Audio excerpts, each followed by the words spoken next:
Hey guys, welcome back to the channel. This is story about what if Naruto uses the Shinigami against Minato to hurt him part 1. Before I start, please do support for more amazing content and comments for part 2.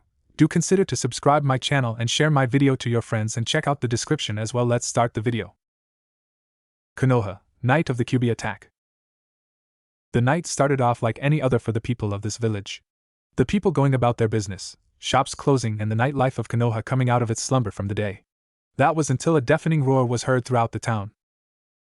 The people of said town all stopped what they were doing to gaze at the huge amount of smoke that was covering up a portion of the village. For most didn't know what caused it, but the ninja of said village did, and were both scared and curious as to what could cause such a large amount of smoke. Suddenly a large hand that was covered in orange fur came crashing down on multiple houses and building. It was that got all of the people and ninja out of their shock, and for chaos happened across the village. Cave on outskirts of village. "What have you done?"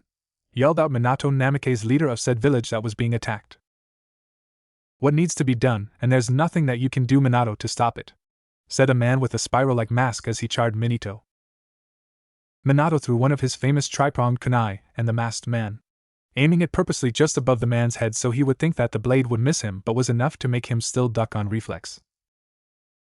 As the masked man ducked his head slightly for the kunai to pass over him, he smiled. Obito Uchiha was going to kill his sensei and destroy this accursed village. He was going to finally have revenge for his precious Rin, thought the now named masked man. That is until he felt the hand go through his back and out his stomach.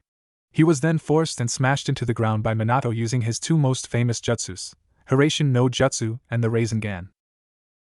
Minato then got up and was about to leave, worried about the Kyuubi and thinking of ways to seal it. That is until he heard the masked man laugh. This stopped Minato as he strangely remembered the laugh. He looked back and was in shock at what he saw. There on his back was his dead student, Obito Uchiha. After a few more seconds of laughter, he puked up a large amount of blood to his side.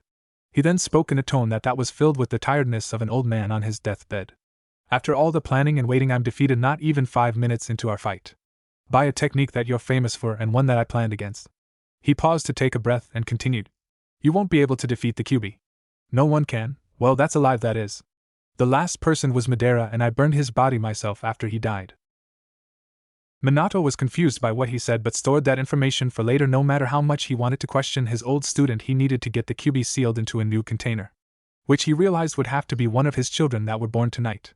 He knew that his wife Kushina was not strong enough to hold the beast because of the labor she had just endured, which caused her to become too weak and unable to contain such a beast. With his mind made up, he teleported to the Kyuubi, leaving a dying Obito behind. As Obito laid there dying, he looked up to the sky and was amazed at the beauty of the sky. Maybe it was the fact that he knew that he was dying that he thought these new strange thoughts.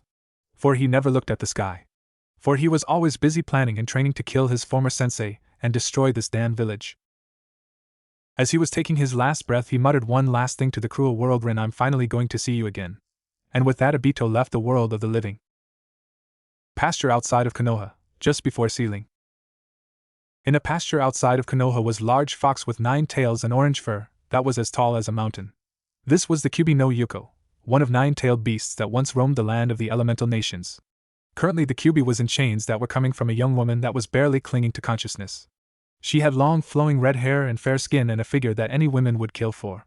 This was the Hokage's wife Kushina Uzumaki Namikaze, but at the moment she was sickly pale and hair a mess as she tried and was slowly failing to control the fox so that her husband could seal it. When he first told her that he was going to seal it into one of her children, she was almost hysterical. For she knew what it was like to carry such a burden, and could say that she didn't want anyone to take that burden, let alone one of her own children. After a lot of convincing and an angry fox later, she finally agreed to it because she at least knew that whichever one they chose would still be loved and cared for as a normal child with a family. She looked at her husband that was finishing the last hand seals for the sealing jutsu that was for both their children, as one would take the chakra and the other the soul. Of course she knew the risk that came with it. Like how if Minato wasn't careful with the hand seals, the seal would be put up but it would be weak and would take the soul of the caster. This would also allow the Kyuubi to fight for dominance of the body since the seal would be weak. Now if that were to happen and the Kyuubi win, well, let's just say that their child would be no more and the Kyuubi would have a new body. With one final hand seal, the Hokage shouted Fuinjutsu, Shiki Fujin. A ominous felling came over the pasture that is a huge amount of ki, and I'm calling it ki, not killing intent, its way easier, came from the huge figure that could only be the Shinigami himself. He appeared as a man that had very light purple skin and long white shaggy hair with 2 small red horns that came out from his head, and lastly he was sporting a white kimono. As he appeared he spoke in a deep tone. So it seems that you measly humans have found a way around me, consuming your souls with your jutsus, and what not. He took a breath and muttered something about missing the taste of a human's souls before speaking again. Speak. You are wearying my patience, human. Minato looked at the death god and with a firm tone he said, I ask you to seal the chakra of this tailed beast into the girl and the soul of the beast into the boy. It was quiet for a minute, as the death god looked first at Minato, turned his head to look at the kyubi, then looked to the woman that was holding the kyubi. He then turned to the 2 babies that were there on a ritual stone. He then said in an ominous tone, Fine, it will be done. The death god then drifted towards the beast and stretched out his hand. What happened next shocked both parents. Thereas the hand of the Shinigami went into the beast and came out holding a ball of orangish/red chakra. Then put the other hand into the beast and pulled out a white ball of energy and drifted over to the 2 children. When he reached the 2 children he looked down and saw a boy and girl. The girl had red hair and fair skin with blue eyes. The boy had blonde hair and purple eyes with pale skin. He then pushed the orange orb into the girl. As he pulled his hand back, and seal appeared. It's the same one from the anime, I'm not going to describe it. Just look up 8 trigram seal on the stomach of the girl. Next he put his hand on the boy and pushed the white orb into the boy. As he did this he felt something from within the boy. Something old, something ancient that did not belong to this world. He pulled his hand back and the same seal appeared over the boy's stomach. He then turned to a relieved Minato and a Kushina who was finally relaxing due to not having to hold a struggling beast. I have done what you asked, so release the jutsu so that I may return to my realm, he said. Minato bowed and was about to release the jutsu but stopped. Before I release it, may I ask a question if it isn't too much to ask? It was silent for a moment. So quiet in fact that a pin could be dropped and mistaken for an explosion. Kushina just started at her husband in shock and only prayed that the Shinigami would not do anything.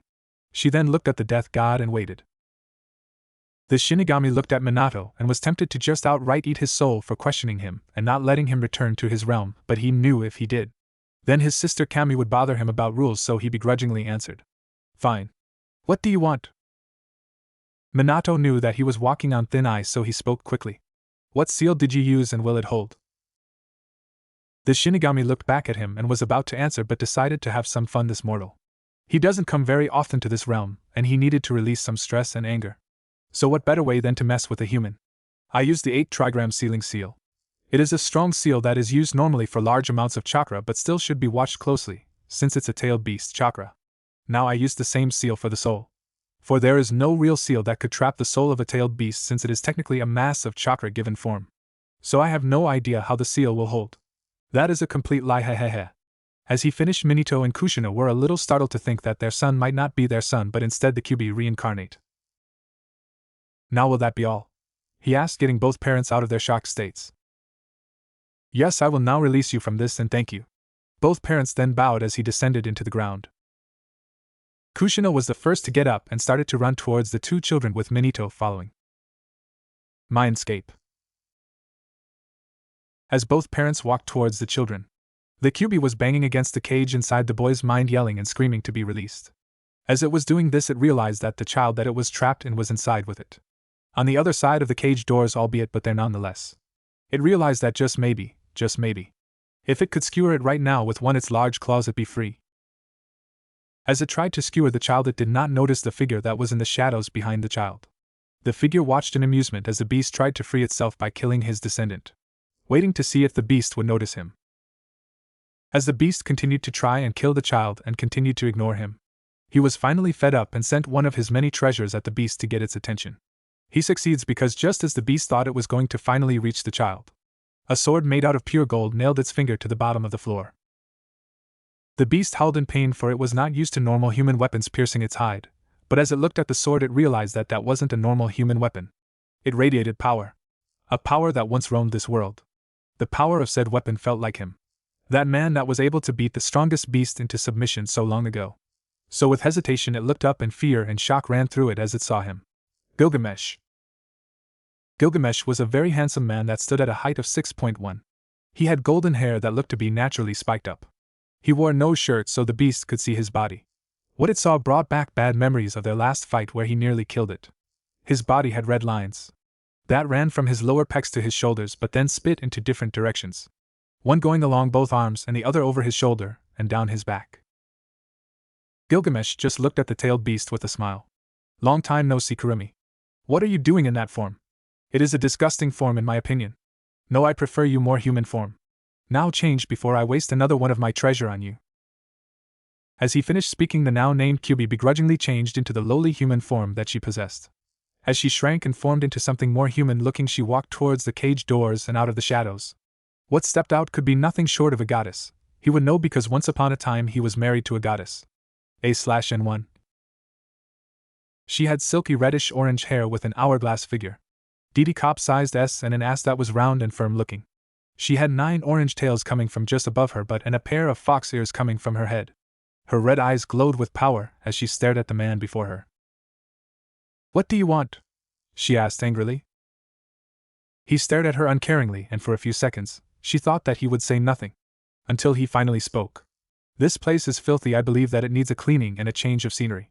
And with the snap of his fingers, the depressing mindscape that was once a sewer changed to that of an ancient palace of some sort. They seemed to have appeared in a medium-sized room that was fit for only royalty. The floor was made of stone and colored a medium beige. There weren't many walls, only the walls that separated this room from the next, with an open doorway that led to said next room. The side of the rooms let you oversee the jungle-like terrain, which suggested that they were not on ground level, and possibly on a second or third level judging from the height. The night sky was clear without a single cloud that could block the beautiful stars in the night sky. The only thing separating the outside from the inside were the round cylinder-like pillars every so often to support the ceiling of room. The room itself was huge and had lots of wild flowers of all sorts and color that were baskets that hung off of bars that were connected to the pillars supporting the ceiling. In the middle of the room was a bed, the red covers, multiple pillows, and large enough to fit 4 grown people. Kurumi could only stare in shocked amazement at the sight of such a beautiful place, even if she knew it wasn't real and only a projection of the mind. He then brought her out of her shocked state by speaking. "Listen, beast, and listen well. This boy that you tried to kill," now pointing at the sleeping child on the bed, "is my descendant and chosen successor. He will succeed me in this world, and the only way to do so is by conquering everything and everyone. But to do so he will need help. Even I know that he cannot do it alone for the simple reason that he is not me. For there will never be anyone like me, and for this reason I will present him with 2 gifts." He stopped to take a breath and looked around for a second. He snapped his fingers and a golden-like throne appeared. He then walked to it, sat on it, and continued his speech. "One gift I will give him will be you," he stated almost mockingly. Kurumi looked at him with a face that only had one emotion on it: rage. She was a tailed beast, damn it, the strongest one too. She wasn't going to allow herself to be some child's pet for the amusement of some dead man, even if he beat her in a fight the last time they met. Now why would I do that? I would rather die than be a pet to some child. Let alone a human child. She spat out. "That is where you are wrong, beast. He is not some measly human child. He is a child with godly ancestors. Therefore making him more than any measly human child. For I would not choose some random child to be successor. Either way, I sense that he will bring great change to this backwater planet you call your home. Whether it be good or bad, I do not care. All I care is that he succeeds me by making everything his in this world." "Again, why would I do such a thing?" she said, every word filled with a rage that would send any man running for the hills. "Well, that's simple. I would kill you, beast, for not listening to your betters. This conversation alone is a testament to my patience, but trust me, it's waning extremely fast. So will you obey, or do I have to kill you?" he stated in a tone that left her feeling nervous. For she knew that if he truly wanted to kill her, he could. She also knew for a fact that he is the only person that could really kill a tailed beast. Knowing that she didn't really have a choice, she finally answered, albeit begrudgingly. "Fine, but when you say gift, what do you mean exactly?" Hoping that he didn't mean the way she thought it sounded like to her. For she did not want to be some child's plaything. "For that I do not care. You may present yourself to him in any way you so see fit. You may present yourself as his mother, sister, friend, or even foe. Hell, you could present yourself as his whore, I do not care. All I will say is that you will support him when he truly needs it. Like I said earlier, he is not me, nobody is. For that very reason he will need support, no matter how much I wish to deny it. My descendants will never be as strong as me, and I will never share my most prized treasures with any of them. So that is why you will be my first gift, and as for the second, it will be a gate of Babylon." She looked at him confused, for she knew what the gate was, but it was what he said that confused her. "You just said that you would never share your precious treasures, But isn't the gate filled with treasures? She questioned curiously. Yes and no, he has his own gate. His gate is its very own and not shared with anyone. I stored weapons and treasures in this gate from this world when I was here in this dimension long ago. I also had a few less powerful copies of weapons from my world too, he stated with a voice full of pride. Now I must return to my dimensional world. For a war is starting and I intend to add another treasure to my gate. For only I deserve her. He said in tone that said that he would not lose anything no matter what side he chose. As he started to dissolve, he spoke one more time. Yes, I almost forgot. I broke down the seal so that you may bring him in here until he is able to do so by himself. You will also be able to leave the seal in a few years because of what I did to it. Watch over him because I can sense if he dies and if I find you to be the cause beast. I will come back to this world and personally drive a sword through your head. For only I have the right to kill my successor. And with that said, he completely dissolved into nothing, disappearing from this world. Kurumi could only sigh. She was now stuck with a child that was the descendant of an asshole that is not even from this world and said man could come back and kill her. Oh, how the gods must hate her. To curse he with such a life. She then looked at the child that was laying on the bed. The child that she would need to watch over. She walked over to the bed and sat on it looking at the boy. He had sun-kissed yellow hair bordering on gold, with light fair skin with no marks except for the 3 whisker-like marks on each cheek, which if she was honest found cute about the small fragile child. He then squirmed in the bundle that held him and opened his blood-red eyes. Wait, blood-red eyes? She thought I swore he had purple, she exclaimed out loud. She then realized that this was his mark. Gilgamesh's way to mark him as his successor. She could only stare at the boy in mild shock. She then unwrapped the bundle of cloth and stared at the child's body. There on his body were the red tattoo-like lines that Gilgamesh also possessed. The only thing that brought her out of her shock state was the fact that he giggled and laughed in a joyful way. Most likely at her expression, she guessed. She sighed again, took the child into her arms and cradled him near her as the child then slowly fell back to sleep. Me the great Kyubi no Yuko reduced to a babysitter, damn that man, she said in a frustrated, then looked at the child that began to snuggle up against her and thought. She sighed one more, laid on the bed while putting the child next to her and bringing him close to her, and thought while wrapped her arms around the child. Maybe this won't be so bad. Pasture. As both parents hurried to the children, they noticed that the third Hokage had arrived with his 3 students, the legendary Sannin, the sage of Mount Myabuka Jiraiya, the slug princess Tsunade, and lastly the snake sage Orochimaru. As they arrived to the spot that their children were, Kushina picked up both her daughter and son and held them close.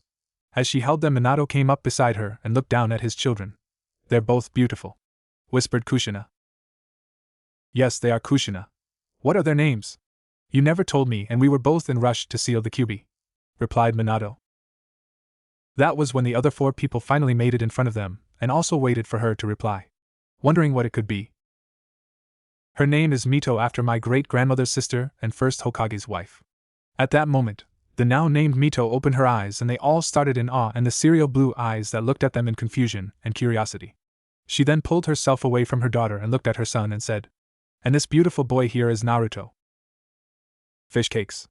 Jiraiya laughed humorously. He was the hit on the head by Tsunade. It means maelstrom, you idiot. She told me earlier what she was going to name her son if she had one. Minato then looked at Jiraiya. We also said that we would name him after the main character in your book, Sensei. Jiraiya looked at Naruto's sleeping form and smiled. He then looked at Minato with a serious face. Which one? Kushina, Hiruzen, and Tsunade all looked curiously at him, wondering what he had meant, until Minato only replied with daughter. The rest only stared, wondering what he meant, until Orochimaru answered for them. Jiraiya believes whichever holds the chakra of the tailed beast is some kind of saver. I don't understand why he would believe such a thing though. Yes, it's exactly what I think, because there is a prophecy that the great Toad Sage foresaw, and he stated twins will be one day be born, and the one that holds great power will be fated to save the world from a great destruction. This twin will have a great burden and will face many foes, but if the twin survives long enough it will be presented with a choice. A choice that will determine the fate of the world. Once that choice is made, the world will either be at peace or be plunged into a dark age. Isn't it obvious? It's referring to a Jinchuriki with how it refers to a great burden, and I believe it to be Mito, he stated. They all looked at him with disbelieving looks. Kushina was the first to speak. Is that really true? Yes, Jiraiya stated with a serious tone. Oh come on, you can't really believe him, Kushina. It's just a load of bullshit that some old-ass toad is saying to most likely get Jiraiya out of his hair," Tsunade stated angrily, not believing that Jiraiya would bring something like that up at the current monument. "I have to agree with Tsunade on this one, Jiraiya. The previous Monkey King also said this to the current king, which is my personal summon, but the current king said that this was said over 100 years ago, so I honestly doubt that it would be one of them," stated the third. "I also agree with Tsunade, Jiraiya. Mainly for the same reasons that Sensei said. The snakes also had a similar prophecy, but like Sensei's summons, was foreseen almost 100 years ago," added Orochimaru. "Well, I believe it. Ma and Pa came to me a few days before me and Kushina found out we were having twins. They said that they believed one of the twins to be the child of prophecy," stated Minato with pride. "Well, I still don't believe it, and I think you're a fool if you believe some old toad," said Tsunade, while Sarutobi and Orochimaru nodded their heads in agreement. "Hey, where did Kushina go?" asked the third. It was then that everyone heard a blood-curdling scream and quickly looked at the ritual stone that the two children were once on. What they saw shocked them. Kushina stood there with Mito in her arms and holding her away from a crying Naruto that was laying there in a bundle on the ritual stone. They all rushed over to see what was wrong. Minato went straight to Kushina to try and calm him down with Jiraiya right behind him, while the other three went to Naruto and tried to calm him down. "What's the matter? What wrong? Are you in pain? Is Mito hurt?" His Naru Minato was cut off immediately by a frightened Kushina. "Do not call that thing Naruto because it's not my son," yelled Kushina. "What do you mean?" Minato asked as he turned to see Orochimaru out of all people holding his son, while Tsunade got Naruto to stop crying by poking his belly and nose, making him laugh. "You mean because Orochimaru is holding him without crying?" Minato joked. "I heard that," muttered the snake sage. "No, Minato, look at his eyes. His eyes say everything," said the frightened mother. Minato was confused. He has never seen Kushina like this. So he walked over to the snake summoner and looked down at the boy that is his son. What he saw made him pale. "No, it can't be," he muttered. There before him was not his son. He knew for a fact that this was not his son. How did he know? He knew because of its eyes. Its eyes were what gave it away. He looked back at a crying Kushina and back to his "so no, not son it." He looked back at it. Straight into its eyes. Those blood-red eyes. Konoha, 8 years after the Kyuubi attack. Many things happened in the last 8 years within the village of Konoha. Some good while others bad. After the attack on the village had finished, many people were asking questions and the leader of said village had to answer. The first question was why? Well, their leader, the Hokage, had no idea why, if he was honest, and only really could guess what the reason was. Seeing that his old student being said attacker was dead. The next question was who? That was an easy question to answer but had extreme backlashes. After explaining to the people that the Kyuubi was freed by an Uchiha, many questioned the loyalty of the Uchiha, while others straight out lost all faith for said clan. That caused a lot of tension between the villagers and the clan, and an extreme distrust within the ranks of his ninja, to the point that some were discriminated against in public. This caused a major problem for Minato, for it started the planning of a coup d'état. Something that he could not afford to deal with and needed to take care of quickly after he already tried to dissolve the situation peacefully. Though the only thing that he could think of, to stop the coup, was to eliminate the clan entirely. Minato had thought long and hard on how he could do it, and it only brought him one answer. Itachi Uchiha, also known as the prodigy of the Uchiha clan. He was the only person he could think of that could get rid of the clan. He was one of the most powerful Uchiha, and was claimed to be the next Madara. But the thing that was the most notable about him was that he was extremely loyal to Konoha. So when asked to come to his office and questioned if he could kill off his clan, he had answered yes and only asked that he spare his brother. Minato was hesitant at first but finally agreed because he knew that if he didn't agree he couldn't ask anyone else to do the deed, and with that, the Uchiha clan was gone. Killed in a single night, with the only survivor being a 6-year-old boy named Sasuke. Though thinking of the boy made him think of his son. His son, that was something that was always difficult to think about. To this day he still doesn't know if the child was actually his son or the Kyuubi based on what Tsunade and Orochimaru said 8 years ago. Flashback 8 years ago. Minato looked into its blood-red eyes as it started back at him in confusion. It reached its arms out as if asking for him to take it out of the snake summoner's arms. As he did this, Tsunade and Hiruzen watched Minato.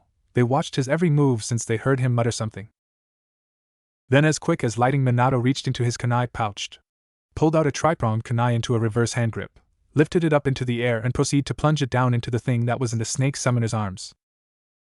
As he watched as the blade got closer and closer to the thing's skin, he didn't notice the punch that was coming towards his face. So when it finally hit, he wasn't ready. The force of the punch had heralded him across the pasture till he finally hit a tree and slid to the ground in an almost comical fashion. "What the fuck is wrong with you?" Tsunade screamed at him. "Why the hell would stab a child, let alone your newborn son?" As he tried to get his bearings, Kushina answered. "He is the QB. The proof is his eyes. They're red like the QB's, and don't you even say, how would you know? I had the damn thing inside of my stomach. So I damn well know." The three were stunned by Kushina's outburst and remained quiet until Hiruzen spoke.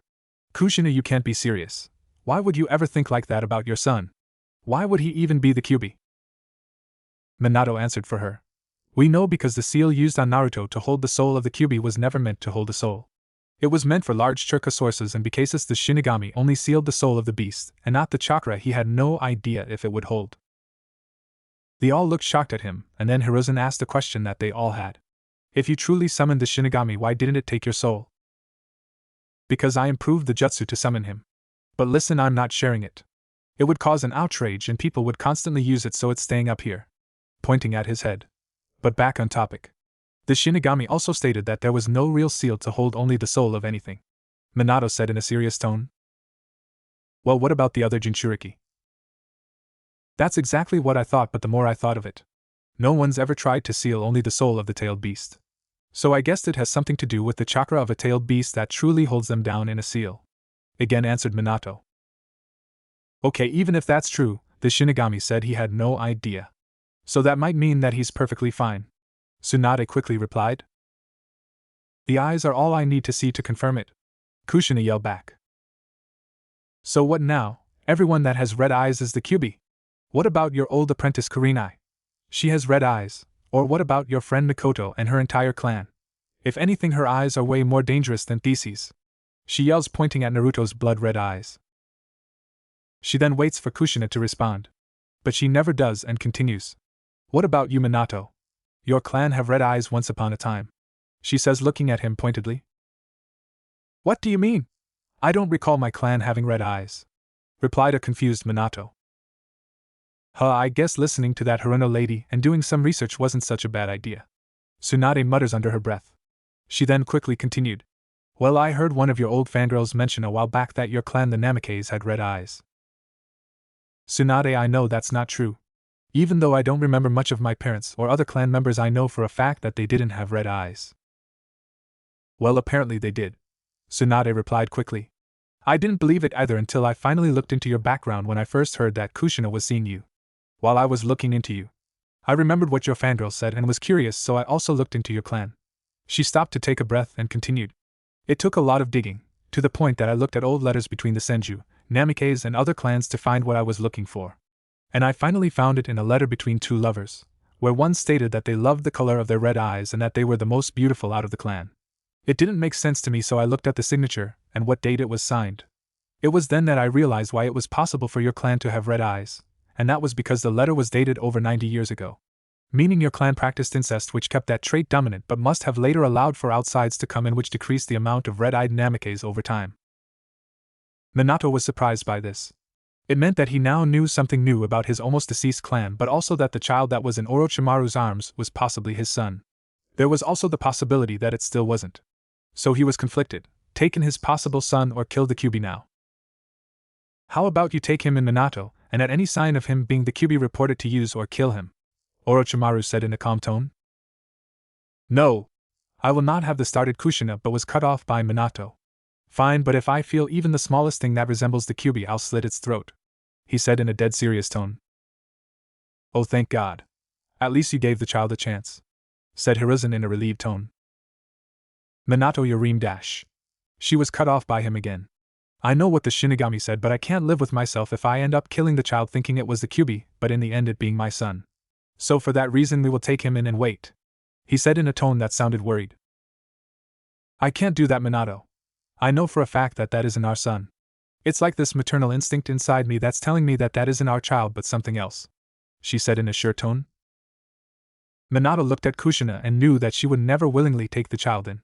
So he decided something then and there. He knew that what he was about to do would strain their marriage, but it had to be done to watch over the child. Kushina, I request. No, I demand that you are not to kill that child and that you will help raise it. By order of your Hokage. Minato said in a serious tone. Everyone there stood shocked at what Minato had said. He had ordered his wife not as a husband but as her superior. Though the most surprised was Kushina herself. She felt almost betrayed. No, she didn't feel fully betrayed, only partly. She knew what her husband was going through, and though he had hope, she did not. She knew that he was the QB and that Minato just hadn't accepted that yet. She was about to retort on how he was an idiot, and how that wasn't their son until she thought of something. If she agreed to this, then she could torment the beast all she wanted. It had no chakra and was extremely weak. This was the perfect opportunity, and it's not like her husband ordered her to take care of it. Only not kill it and raise it. So she'll do just that. Fine if those are my orders, Hokage. Then fine, but have fun sleeping on the couch for the next year. She said in a cold tone and began to walk away. Hey, just because the plan she made calmed her down doesn't mean that she was still angry with him for ordering her. She got you there, Minato, said Jiraiya humorously. Hey Kushina, wait, yelled Minato and was about to chase after her but stopped and turned around. Can you take Naruto to the hospital for a checkup? I don't think that Kushina should be around him for now. So let's give her some time, he said in a rushed tone, and then ran after Kushina to try and calm her down with Jiraiya following him at a more relaxed pace. Flashback end. Ever since that day he still doesn't know if he's made the right choice. Though he started to drift more towards him being his actual son because not once has there been any of the beast's chakra in him. He even got one of the Hyugas to check his chakra network with their famous Byakugan. Though he said he saw a minuscule amount, but that was to be expected, him being born from a Jinchuriki. So maybe it was time to accept that he wasn't the QB. Maybe he could discuss it with Kushina over dinner. Well, let's finish up these papers up. The sun is about to set and dinner should be ready soon, thought Minato as he smiled about seeing his kids and caring wife. Slums of Konoha. The slums were not a strange place to the small child that walked down its streets. He had slept here when his family would accidentally lock him out of his house. He had been here when his mom had left the park without him with his sister. This boy was Naruto Uzumaki Namikaze. He had blonde hair that looked golden and was down. His hair was long enough to go past his ears and almost down to his blood-red eyes. A/N think of Kid Gilgamesh from Fate/K-League. If you don't know that, then look up Kid Gilgamesh. He had tan skin that didn't have a single blemish or mark. Even with all the things that not only his mother did but also what his mother allowed the village to do to him. She had called it mother-son bonding when she did it. Though it always confused him why his bonding time was always when they were alone and why his hurt from the whippings or cuts from the blades she had. While during his sister's bonding time got treats and would play games with her. He saw how she treated his sister and would admit he was jealous. He didn't hate his sister though. No, it was quite the opposite because he actually loved his sister with all his heart. She was one of the few rays of sunshine that he had in his miserable life. Not even his father cared enough to do anything well. He would never know if he would actually do something. His father never knew of the things that his mother and village did because his scars and wounds from whatever beatings he would receive would either heal naturally or be healed by his godmother Tsunade or godfather Orochimaru. They would sometimes ask him if they could tell his father about the things that she did to him, but he would always vividly refuse for two reasons. The first was that his mother threatened to harm his dear sister. One of the few people that didn't look at him weirdly, that didn't call him names, that played with him. That would include him in activities even when his mother looked downright pissed at the suggestion but would keep up a happy face. His sister, Mito. Even though he never knew if she would actually go through with the threat from seeing how she treated her. He never took the risk. The second was that he knew that he possessed the QB within him and that she thought he was the QB. Yes, knew he had the QB soul, and he remembers the beautiful lady and that beautiful palace-like home that he had in his head. He remembers very vividly the first time that he was brought to that place. Flashback and Mindscape, 1 year ago. How could they be doing this to him? She thought. He's only a child. She yelled to no one. How could they do this to her precious Naruto that she had grown to love so much? Kurumi was sitting in a chair that was in the main bedroom, crying. She had just watched her Naruto go through another beating. One that was far worse than the normal ones he received. She knew that even though it wasn't her that had marked him with the red eyes and tattoos. She knew that they linked those traits to him being her, causing him this grief and pain from the village and from his own family. As she sat there crying and wallowing in self-pity and guilt, she heard a sniffle from the bed and it made her stop. She wiped the tears away from her eyes, stood up and looked to see who was on the bed. She didn't want anyone to see her crying. She still had a reputation to uphold. Especially if it was that asshole of a man Gilgamesh again. Though all thought of that went out the window when she saw who was on the bed crying. It was her Naruto. Laying there on the bed curled up into a ball, whispering for it to stop. She ran to the bed and crawled over to him, quickly taking his head and placing it on her lap. She then began to try and calm him down by whispering soothing words to him.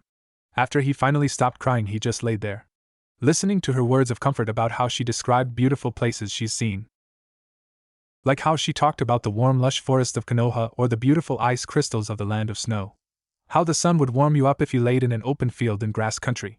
The beautiful but deadly sand dunes of the land of wind and the calming sound of the oceans of the land of waves and water. He listened as she named off a few more places that he had never heard of but wished he could be there. He wished he could be anywhere than the village he was in. Then it hit him. He wasn't being stabbed anymore. He wasn't alone in some alleyway. He was on a bed, with his head on someone's lap. He then turned his head to look at the owner, and immediately blushed.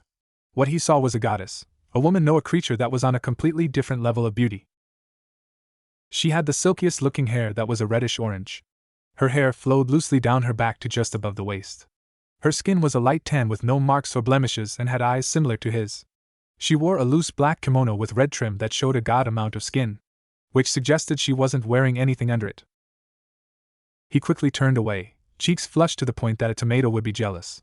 While she giggled into her hand, amused at his reaction and finding it cute on the 7-year-old. He then spoke in a quiet voice, bordering on a whisper. "Where am I? I'm not in the village, right?" His voice filled with the tiniest bit of hope. She thought on how to answer him, thinking that if she lied to him now, he wouldn't trust her later. So she decided to tell the truth. "Sadly, you're still in the village, Naruto-kun," she said in a sad, almost depressing tone. "Then where am I exactly? This doesn't look like the village, and I've never seen you around the village," he said, now raising his head off her lap and sitting on his feet to face her. "This beautiful place is your mind. Everything you see in here is a part of your mindscape, or if you would like to call it your subconscious," while pointing at his forehead. "So, this isn't real then?" "Well, it is but isn't. It's hard to explain," she said with a sigh. "Well, if this isn't real in a way, then are you real?" he asked quietly. "Yes, I'm real and I'm a part of you." She stops to think and then after a few seconds continues. "Have you ever seen the black ink on your stomach that appears sometime when you get a checkup from your godmother?" He nods his head in confirmation and she continues. "Well, that's what you call a seal. I'm in the seal and that's how we can talk to each other right now," she says with a big smile. He was about to ask something else but then notices something shift under the back of her kimono and is surprised at what he sees. There, sticking out from the bottom of her kimono, was the tip of a furry orange tail. He then looks back at her and realizes the 2 fox ears sticking out from her hair. She notices his surprised face and follows his line of sight and sees one of her tails are sticking out, and she sighs, knowing that there's really no hiding it now. As she saw his mouth open to ask a question, she stopped him by gently placing a finger on his mouth to silence him. "Stop, and let me show you who I am by letting you see your first memory. Can I do that?" she asks him with her finger still on his mouth. He nods and she smiles. "Hold my hand so you can see," she says in a calm and warm tone. Flashback end. To say the least, he was surprised when he saw his first memory that day. He felt happiness that his godmother, godfather, and Gigi loved him. Surprised that the Kyuubi's soul was in him and her chakra was in his sister, and that she didn't attack Konoha purposely. Though not very surprised about holding the Kyuubi whose name was Kurumi, mostly because of how his mother and villagers treated him. Though there was one emotion that was the most powerful that day: sadness. He was sad with how his mother had, from upon looking at him, hated him, thinking he was the Kyuubi. Though being the naive 5-year-old he was, he said that he'd get his mother to see that he wasn't the Kyuubi. Even though Kurumi had argued against it, saying that it wouldn't work, but he was stubborn and had made his mind up already. So for the next 3 years he took everything she threw at him with a smile on his face. He did everything she asked, took every mother-son bonding day without crying, no matter how much he wanted to, and more. Hoping that by doing this she would realize her mistake of thinking he wasn't the Kyuubi. That was one of 2 reasons that he was here in the slums today, actually. Though the second was because it involved his sister. Tomorrow was his sister's birthday, and she needed him to get the gift she had ordered. Of course, if it meant his sister's happiness, he was happy to help. Though he was brought out of his musing when he heard a voice in his head said something. "You know that this is a bad idea, right?" "Kuchan, I know what you're thinking, but you don't have to worry, okay? Most people are already closing up their shops. So there's not a lot of people here to come after me. Plus, it's for Mito, so I have to go." He thought to her. I understand that you hold your sister in a high place, but this doesn't feel right. Plus, why not send you to the market to pick up a gift? That would make much more sense. Yeah, it would. But the address that's on the paper looks like the address to that bookshop I saw last week. Maybe there's a book there that isn't in the market. You mean the one you saw when you were being chased? Yeah, that one. It looked like there was a lot of books in there, he said happily. Naruto, I don't know why you trust that woman, and I know no matter what I say you won't change your goal, she said with a sigh. Just be careful, alright? Your godparents aren't here to help you anymore, and the third isn't alive either. Plus, I told you I can't do more than heal you. Unless you want people to think you're the QB. I know, he thought in a depressed tone. I'm sorry, Naruto, I didn't mean to bring back those memories, she said in a soft tone while internally she was kicking herself. She forgot how touchy those subjects were. What she said brought back painful memories of how almost every person that he cared for left him. His godfather left because he was branded a criminal 3 years ago. His godmother left because her lover had died and said she had to take a break from the village, though she did say she'd return in a year. That was 9 months ago, so hopefully she'll be back in 3 months. She left him in the hands of his pseudo-grandfather, who died of a heart attack of all things 5 months ago. He was probably reading those stupid books that would make him giggle when I was by his house, he thought to himself. The only people that didn't treat him badly was his dear sister, those nice ramen chefs that would sometimes give him free food when he was locked out, and Kurumi. It's fine, they wouldn't want me depressed, he said with a fake smile and in a tone that seemed hollow. Anyways, I see the shop mom wanted me to pick up the gift from. She sighed. Okay then, call if you need me, alright. I'm going to take a nap. And with that disconnected the link. As he walked up to the shop and peered through the window, he didn't notice the figure that was hidden in the shadows on top of the shop.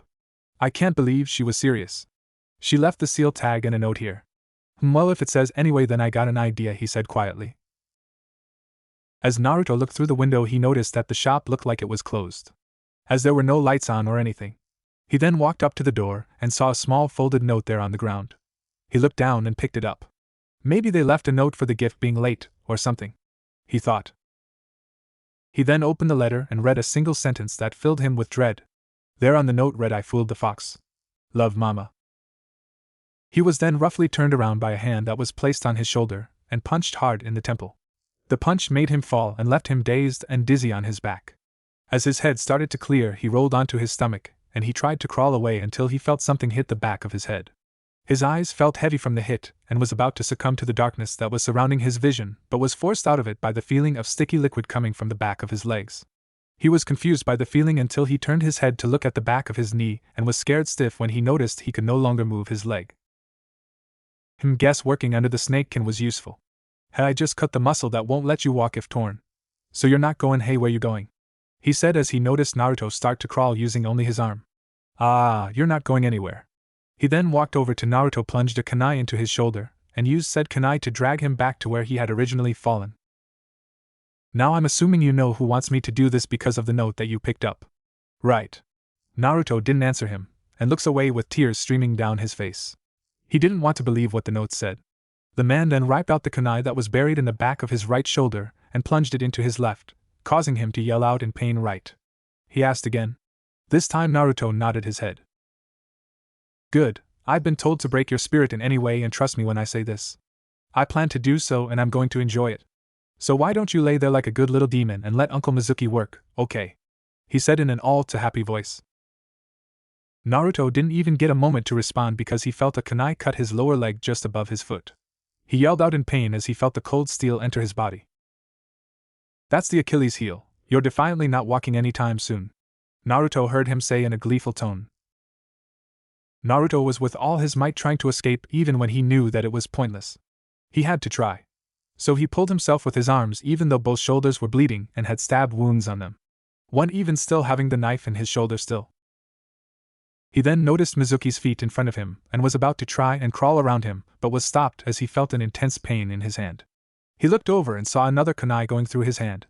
He then felt another intense pain in his other hand and saw that it was the same as the first. You're only making this harder on yourself, he heard him say. He then felt the ripping of skin as the two kunais that kept his hands on the ground ripped out of his hands. Well, she said, break you right. So I think I know of a much faster way to do this. Naruto heard him say, but what he heard next scared him stiff and he froze. No, that isn't what I think it is, he thought. He slowly turned his head and saw that Mizuki was slowly unbuckling his pants. So with renewed vigor he tried to escape even with all the pain he felt all around his body. He forced his legs to move even though they felt like lead. He made his arms move even with the kunai still in his shoulder, and he forced his hands to grab onto anything that was on the ground to pull him further away from the man that was about to rape him even though he had huge holes in his hand. Where do you think you're going? He heard Mizuki say. He then used the kunai in his shoulder to drag him back once again. I was about to have some fun, he said as he ripped out the kunai causing blood to spurt out from the wound. Mizuki used said knife cut open his pants, and then proceeded to flip him onto his back. I want to watch the shock and horror when I fuck you, demon. I want to see the Kyuubi's mind break and shatter into 1,000 pieces when my dick enters that little ass of yours, he yelled with glee. Naruto was crying and pleading with Mizuki to stop. I'm not the Kyuubi. I didn't do anything, I swear. He could do nothing. He couldn't move anymore, it hurt too much. He could only stare as Mizuki lined up his dick with his ass. Please stop. Please, he pleaded, as Mizuki thrust forward and watched with glee. Stop! He yelled out one last time, eyes still closed. Just as he was about to penetrate it, he noticed a gold ripple behind the demon. The fuck is that? He never finished that sentence, as there was a loud squelch and the sound of a body hitting the floor. Naruto then opens his eyes looking to see what happened while trying not to succumb to the sweet release that the darkness promises, but it was too much. Though just as he passes out he looks up to see a dead Mizuki with a giant hole on his stomach and a golden sword that is starting to dissolve into golden dust just behind the body. Mindscape. Naruto appeared the same way he did a year ago. A crying mess, and Kurumi was quick to comfort him, trying to get the boy she loved to stop. Using her soothing words and running her hand through his hair, she was able to calm him down. It was quiet until Naruto asked a question. Why does she hate me so much? Why do the people hate me? His tone was depressed. Kuchan, do you hate me? Naruto, listen and listen closely. Don't ever ask that question again, she said in a serious tone, but her voice became softer as it continued. I could never hate you. I love you, Naruto. She hated how broken he sounded. Gone was the positive and cocky tone, now replaced by a tone filled with sadness and depression. You do? He asked in a hopeful tone. More than you could imagine, she said, and then continued. Though to your other question, I don't know how anyone could hate you. You are the kindest human to walk this earth. You gave your mother a chance to see her mistakes, and even forgave her for the things she's done in the past. You hated the village but never left, and instead of lashing out, you gave them chances. I don't think the village or your family deserves someone like you. It was quiet after she said that. Kurumi, I'm done with forgiving the people of this village and my mother. After what happened tonight, I don't want to, he said in a shaky voice. I want to leave the village. Oh, well, technically you're already out of the village. Wait, what? He said as he now got off her lap to sit on his feet. Yeah, well, that kinda happened when you pasted out. A man carried you out of the village, she said in an almost embarrassed tone. Wait, I wanted to get Mito to come with me first. What if my mother does something to her? He said in a worried voice. Naruto, we both know that she's fine. Both your mother and father will take care of her, she said in an almost jealous tone, though Naruto didn't catch it. It always annoyed her how his sister was always almost first with everything and how he would tell her how he spent the day with her or something akin to that, but she really couldn't blame him. She was one of the few people that actually cared about him. He sighed. I guess you're right. How much longer until I wake up? I can send you back now if you want. No. I mean, can I just stay here a bit longer, please? Kurumi giggled at his reaction before replying. All right, but you'll probably wake up in the next few minutes. Can we lay in the bed? He asked, a little embarrassed. Kurumi smiles at him. Of course, she replies as she gets off to bed to pull the red blankets back. Naruto then climbs in with her following him. She then pulls the blankets back over them and protectively wraps her arms around Naruto, who is facing her, and places her chin on top of his head. Kurumi, be honest with me. Did I kill Mizuki? He asks her in a soft tone. She separates from the embrace just enough to look at him, who is avoiding her eyes. She sighs, not knowing how he'll take the answer. The 8-year-old's mind was already cracked, and any more might break him. It was a miracle that he even allows any type of human contact, what with the traumatic event that he just got done having. Please don't lie, I can take it. I know that weird-looking sword didn't just randomly appear, he again says in a soft tone. I just want to make sure. She sighs. She's been doing that a lot today. He saw the sword. So there's no way to really deny it. Yes, you did. You used something akin to a bloodline. What's a bloodline? He asked curiously. Oh yeah, forgot, he's only 8. Doesn't know what that is. I'll explain the whole thing later, but to sum it up, you can use an ability that your clan or really old family members have. That's so cool, was his reply. So I used this bloodline thing to kill him. So what can I summon swords and stuff? He asked excitedly. Kurumi can only giggle at his reaction before answering. Yes and no, it's not like normal bloodlines, and I'm pretty sure you can summon more than just swords. I'll help you with it later. Alright. You promise? I promise, she says with a smile on her face. Though I think it's also time to wake up. And with that he disappeared from the bed they were laying on. Real world somewhere outside of Konoha. The night sky is the first thing that Naruto sees when he wakes up. The sight amazes him because when in the village, it can be difficult to see the night sky with all the lights on the village. He could see every constellation that his sister would tell him about. He could see the glowing stars that Kuchan told him about. Then Naruto is brought out of his shock by the voice of a stranger. Beautiful, isn't it? It says in a tired voice. Back where I'm from, this is an extremely rare sight. Where I'm from, we have extremely tall buildings that would illuminate the sky and prevent us from seeing the night sky's beauty. Mister, where are you from? I've never heard of any place that has buildings so tall it illuminates the sky. Naruto asked the stranger, now getting a better look at the stranger that was sitting on a log as he sits up. The man dressed in a black trench coat, and it looked like he wore a black suit under the coat with a white undershirt and matching black tie. He had light tan skin, a thin face with sharp features and black pupilless eyes that looked empty and broken. He also had jet black hair that stuck out from all sides, and to finish this mysterious look, he had a lit cigarette in his mouth. The man then looked at him. I'm not from around here. Hey, you could even say I'm from a completely different world. Are you the man that took me out of the village? Yes, I am. I was leaving when I heard a sound that sounded like yelling. So I went to see, and there I found you on the ground unconscious, pants slashed, covered in stab wounds, and a man on death's door with a hole through him. Wait, he wasn't dead? Naruto almost yells. No, he wasn't at the moment I got there, but I'm certain he's dead now. It's been 3 hours since we left, and with the hole in his chest the size it was, I doubt he's still alive, he stated in a calm voice. Now what's your name, kid? My name is Naruto Yuzi. He stopped himself and looked away from the man. He didn't want to be called that. What if he recognizes the name? No, since he's decided to leave the village he needs a new name, or he can have no name at all. He can start fresh, a clean slate. He then looked back at the man. Naruto, just Naruto. That's a strong name. Naruto. Said boy looks at the man with a smile. Now what's your name? The man stares at him as if judging if he should give his name or not. Though after a long silence he finally stated in a calm voice. Kiritsugu Emiya. West Empire, Empire's palace. The sun is something that has been around this planet for millions of years.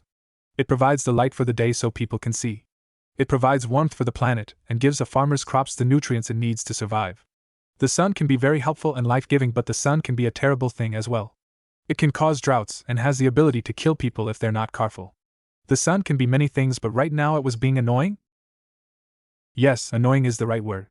Very annoying. Was the thought of a blonde man that was in a big bed with 2 women, each laying a head on his chest.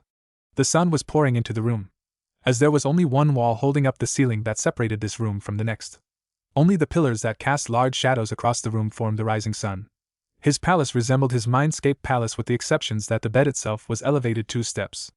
Instead of a tropical jungle/forest, like in his mindscape, it was his capital city. You know, sometimes I wish I didn't design my palace like the one in my head. I agree with you, Naruto. The now named Naruto looked down to his right and saw one of his wives there with her eyes closed. Can my vixen now read minds? Was his reply. No, it's just I know that you're thinking this because I am right now. Plus, we don't want to get out of bed and don't want you to leave because you're the pillow, said Kurumi. Wait, you said we as in more than you? Yes, I'm awake as well, and I agree with Kurumi. You are too comfortable and I wish not to wake. I like the way you think, Retsu, said Kurumi with a soft giggle. Naruto now looked at the woman on his left and sees his other wife, Retsu Unohana, a woman that had black hair, pale skin with dark blue eyes and slim but curvy body. She too has her eyes closed, though he notices a small smirk that appears on her face. He smiles back and again looks up at the ceiling and says, "You know that even if we don't get up, she'll come get us up." "Yeah, I know, but I want to just sleep a little bit more before we have to get up. So why don't we wait for her to come? What do you say, Retsu?" "Yes, I believe that is a wand," though the sound of soft pitter-pattering stopped her. They all listen as the three adults hear the small sound of a child's footsteps coming closer to the bed. It stops, and then they all feel a weight by their feet as a child climbs up on top of the bed and proceeds to crawl upwards and sits herself on Naruto's stomach. "Papa, are you going to get up? You said you'd take me to visit Uncle Ken and Auntie Tuka today," says the excited voice of the child. Naruto now looked down at the child that was his 4-year-old daughter, who was sitting on his stomach. The girl was about 3.5 feet tall with light tan skin that was slightly lighter than his. She had teal hair which was similar to her mother's and a red line tattoo that she got from him that went from one side of her face to the other under her eyes and went across the bridge of her nose. She had hazel eyes that were more green than brown and had a skull-like mask on her head that was cracked. The last gift from her mother. "I know I said that, baby girl, but can't you let your moms and dads sleep for just a little bit longer?" Naruto asked her tiredly. "But you said we'd leave early," Nell cutely whined. Retsu spoke up this time. "How about this? If you let us sleep for a bit longer, he'll get you something sweet." Naruto just looked at Retsu and sighed. Though if you looked closely you could see the small smile that he made. This got Nell to go wide-eyed with excitement. "Ryori?" "Yeah, Papa will get you something really sweet." Naruto could only watch his little girl with a smile. "But you said you want us to get up, so I guess there's no sweets," he said as he started to rise from his bed, causing Nell to roll off his stomach and into his lap, but she quickly got back up. No, Papa can sleep longer," she responded quickly as she tried and was failing to push him back down so he could go back to sleep. "Now I have to actually get up. Let your mothers sleep, alright, they have going to do stuff today." "But that means no sweets," she said as tears started to appear in her eyes. She knew this face would get her father and mothers to come around. It had worked almost every time. It was a face that even the most hardened and cruel warlords couldn't ignore and would bend over backwards to prevent a tear from falling. "Damn that cute face. It's not fair," was the thought of the three in the bed. Alright, I'll get you some sweets on the way to their house to share. Is that alright? You promise?" "Yes, Nell, I promise," he said with a warm voice. "Den Pinky swear, cause last time you promised we would get sweets, we got sweets the day after. And I don't want it to wait till tomorrow. So Pinky swear." "But you got sweets still. I don't." Then he was stopped as he saw her stick out hand and balled it into a fist with only the pinky finger sticking out. He knew that she wouldn't budge until he did a pinky swear. Though he really didn't mind. It was his and her little thing that was special, and he thought it was cute. He chuckled and then smiled. Alright. He then stuck out his hand and wrapped his pinky finger around her small one. She then began to swing both their hands side to side, and she sang her special pinky tune as he and his wives called it. "Cross my heart, and hope to die, I'll eat 1,000 needles if I lie," Pinky promise song. She then looked at him with most serious face a 4-year-old could muster up, which only made her cuter than she already was. "Now you can't lie, alright, cause I don't want you to eat 1,000 needles, Papa," she said to him worriedly. This got him to smile. It was times like these that he would cherish. When his little baby girl is so innocent. "Alright, then why don't you go get ready so we can leave, and I'll meet you in the throne room." She nodded her head in excitement, and then jumped off his bed running towards her room. "Oh, and Nell, if you see Walter, tell him God luck on his date, and that I know how he spends his days off." "Okay," was all she said as she ran out. "Ha, now I have to get her something." He then looked at his wives who still haven't moved from their positions in the bed. "Will you two show up later or will you go out?" Kurumi was the first to speak. "I think Retsu and I will wait for Korra, if she arrives early, and have a girls' day. What did you think, Retsu?" "Yes, that would be nice. I haven't seen Korra in a few months now. It would be nice to catch up with her," was Retsu's response. "Alright, then I'll see you two tonight at the meeting," Naruto said as he started to get out of bed, kissed both on the forehead, and then proceeded to walk out of the room. As he walked, he snapped his fingers, opening a 6-foot-size golden ripple that matched his size. He then walked through and felt his clothes started to materialize on him. He wore a tight black sleeveless compression shirt that hugged the lean, muscled body he had, much to the pleasure of his wives. He also had a golden collar necklace, think Egyptian, that had a small single ruby in the middle. He wore tight black umbrella-like pants that were covered by a long red shendit and went to the back of his calves. Over that was gold armor that was trimmed with navy blue, that went over his pants, and covered his waist and both his legs. Same as cover picture for story, but with a gold necklace and black sleeveless compression shirt, and no armor on his arm. As he walked to his throne room, he thought on how the past 11 years had shaped his life and made him the man he is today. In those 11 years since he left with his father, he had experienced almost all the pain and joy that an old man had experienced throughout his entire life. He experienced it in only 11 years. He remembers how he and his father made the journey through the desert of the Land of Wind, and how he made his first friend while staying in Sunagakure, his name being Gaara.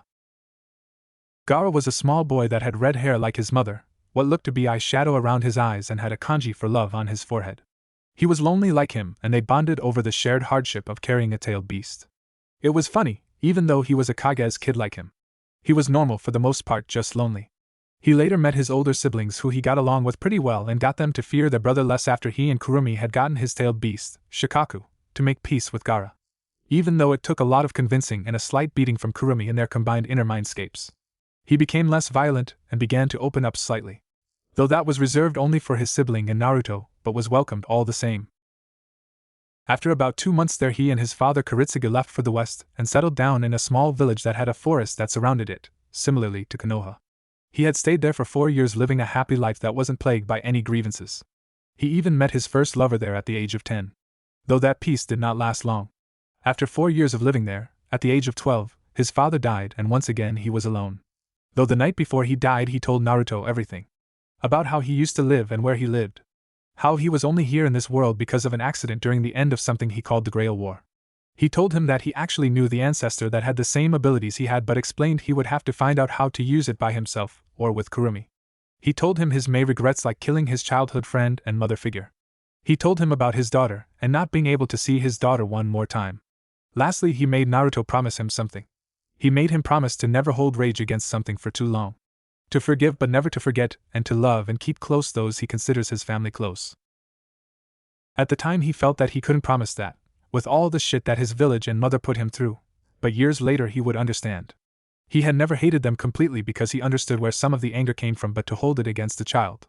Even if he was the QB, no amount of anger or justice gave anyone the right to harm a child, unless it was a ghost kid dressed as a clown, but even then he wouldn't try to kill it. So for as of right now he was at the very least willing to let bygones be bygones if they wanted to. Though he would never forget the things they did to him. He was in such deep thought about his father that he just now realized that he had walked to and was now sitting on his throne. His throne room was like the rest of his palace in the sense that it was very open and only had walls separating rooms. The room was as plain looking as you could get, but that's how he wanted it. He only had plants and flora that either hung from the side of the pillars or was planted around the room. Even the people that built his palace were surprised at how plain looking he wanted it, and insisted that a king or emperor should have a more extravagant throne room, but he had refused. Though they did get one thing that made it extravagant, if slightly.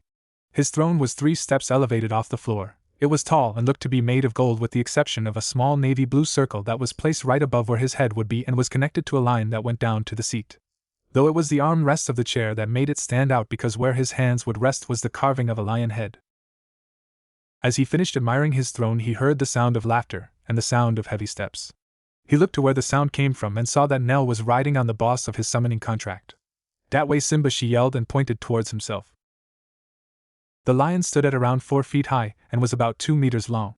It had a slight tan to his coat and had long flowing orange-red mane.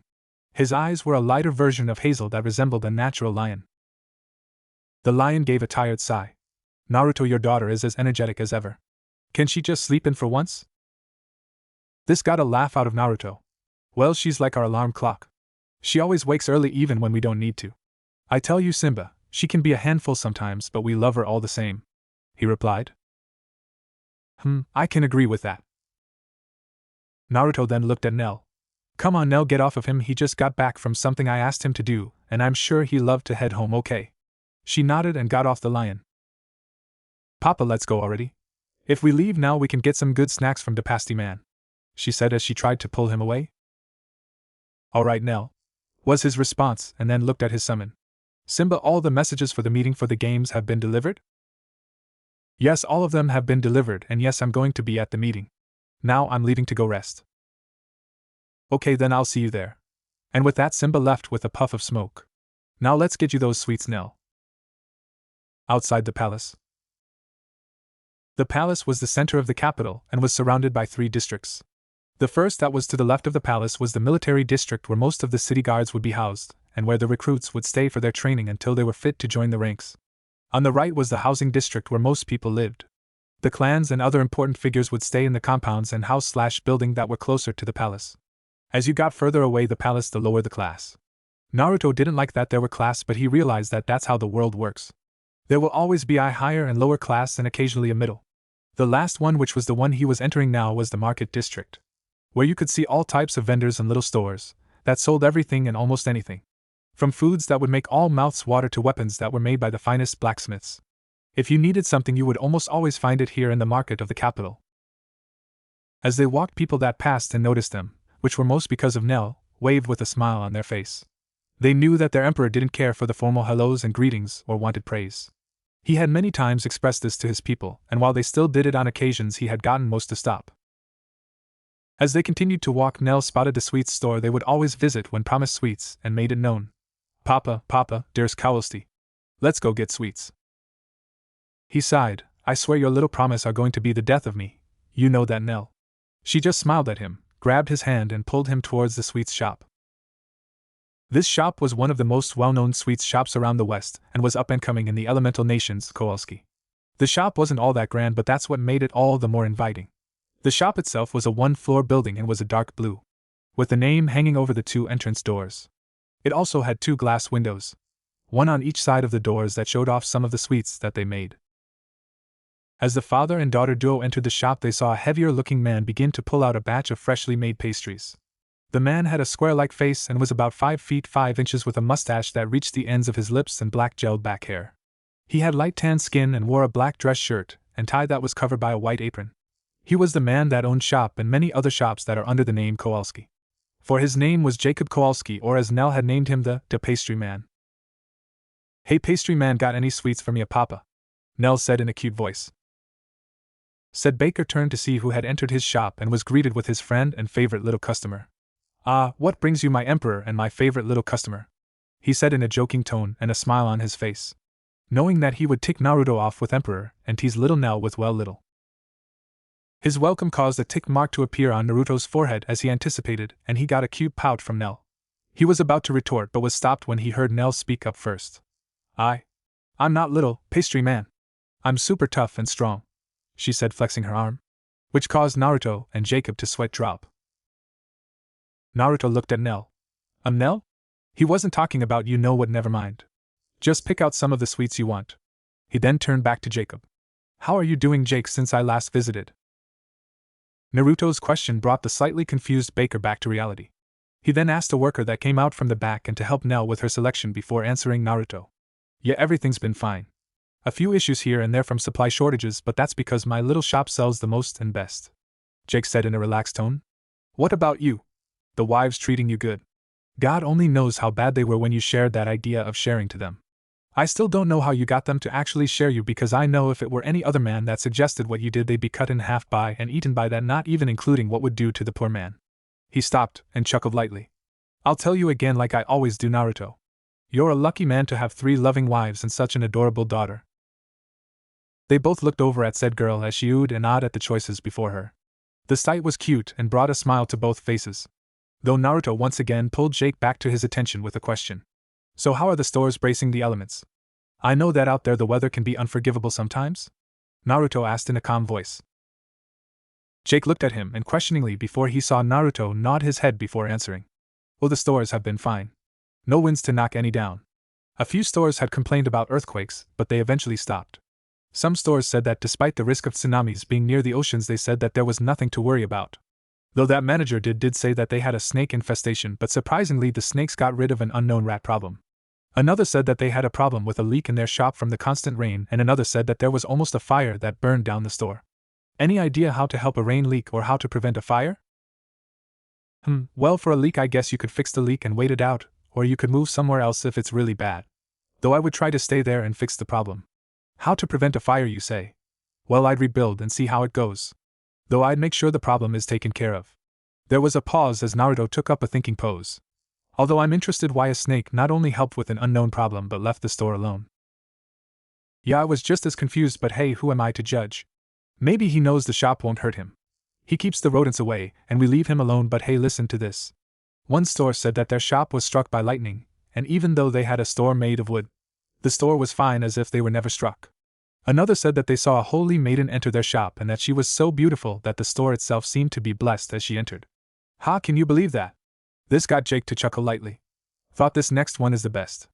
A store manager said that while he was working he saw a snow princess and a samurai that was carrying a sack of iron.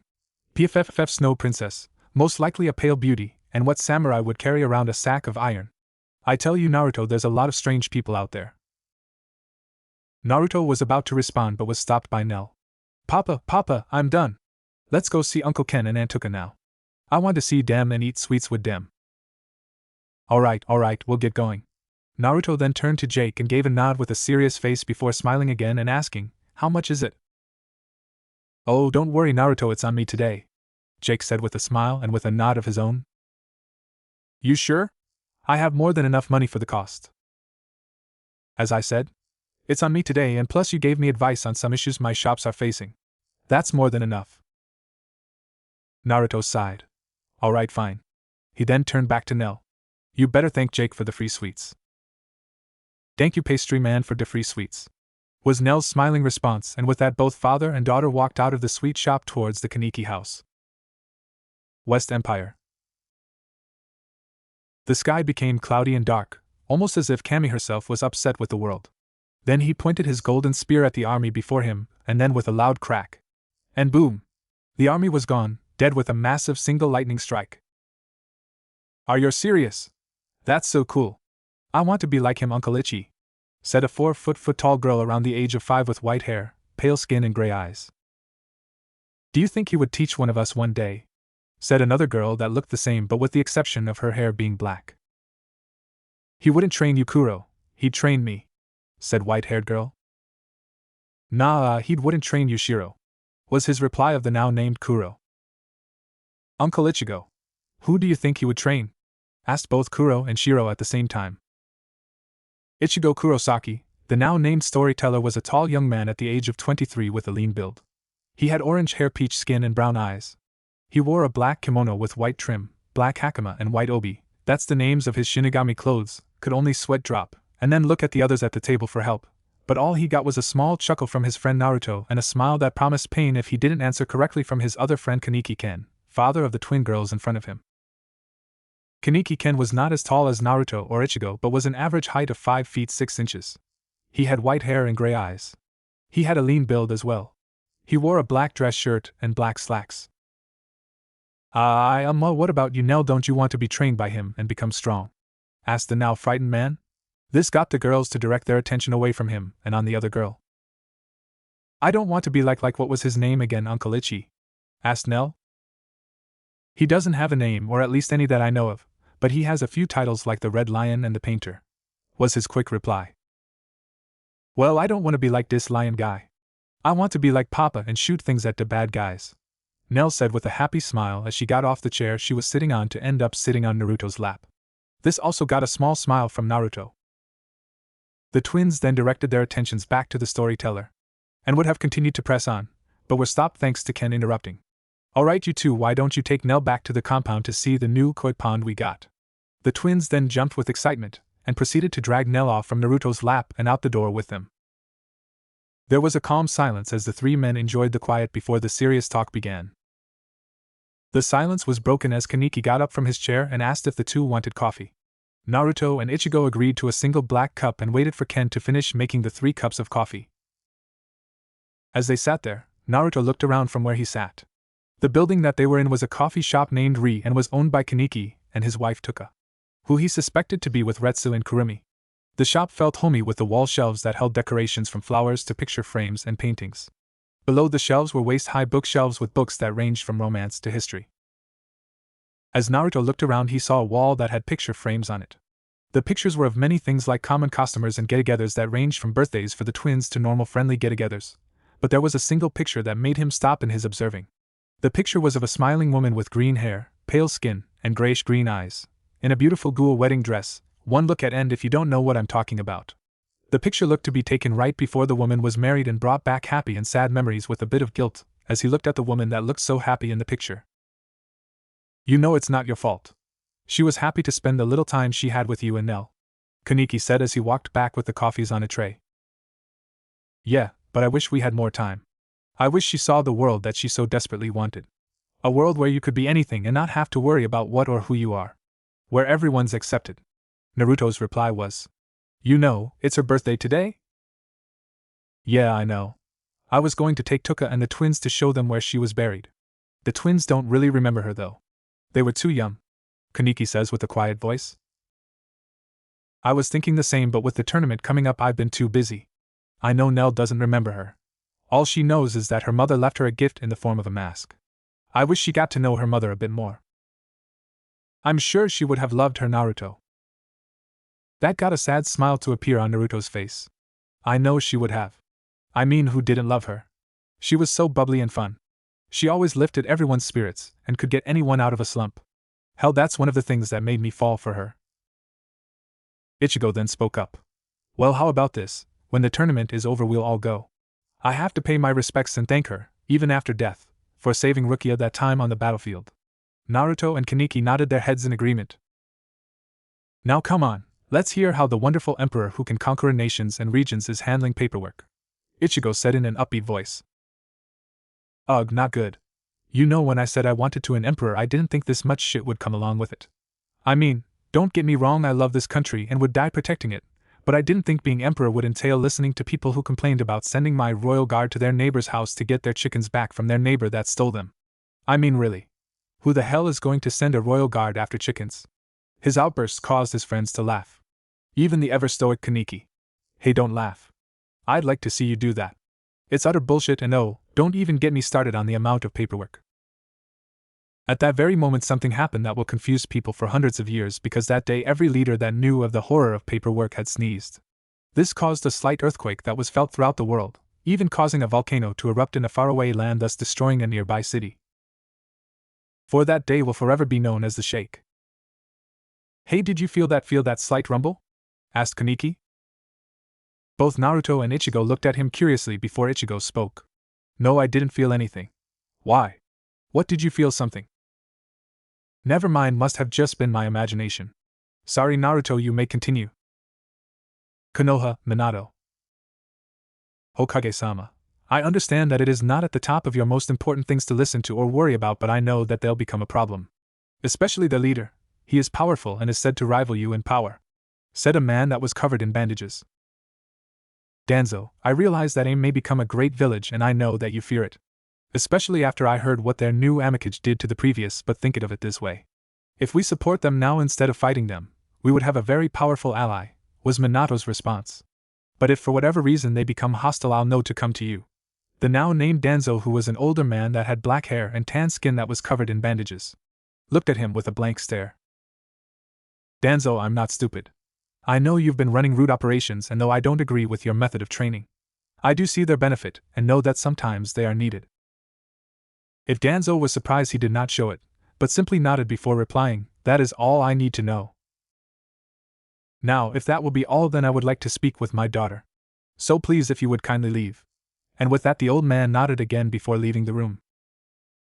Minato sighed. It was just one of those days where work never seemed to stop, even when the work was finished. It was replaced by more and harder work. "Umbu, send for my daughter, will you?" And with that he sensed one of the 3 Umbu that were tasked with protecting him to fetch his only child Mito, well, not if you counted Naruto. Naruto, now that was something that he hadn't thought about in a long time. What's it been? 9, 10? No, it's been 11 years since that child was in the village, he thought. It's almost sad. I could have had a fine weapon if I didn't let the villagers do what they did. Hell, I could have kept Tsunade in the village. If only I listened to her. Tsunade had gone to him telling him how Naruto would come to her beat and never telling who it was and asking that she never tell anyone, but she came to him asking for him to let the beast have some peace. Of course he ignored it and told her that he would try something, but never did. Though now that he thought about it, it probably wasn't the best idea to have the beast run around the village unchained like how Tsunade and Orochimaru asked. He might have slaughtered the village like Kushina said it might. That was another thing, Kushina, his wife. She had told him how the beast would one day slaughter the village and that he should kill it. He never listened though. He thought that there was the slight possibility that the beast was not a beast and his son. That's why he let the villagers do as they pleased. For if he really was a beast, he would have killed someone that attacked it, and because of his leniency, the beast almost tricked him, the Hokage and protector of this village.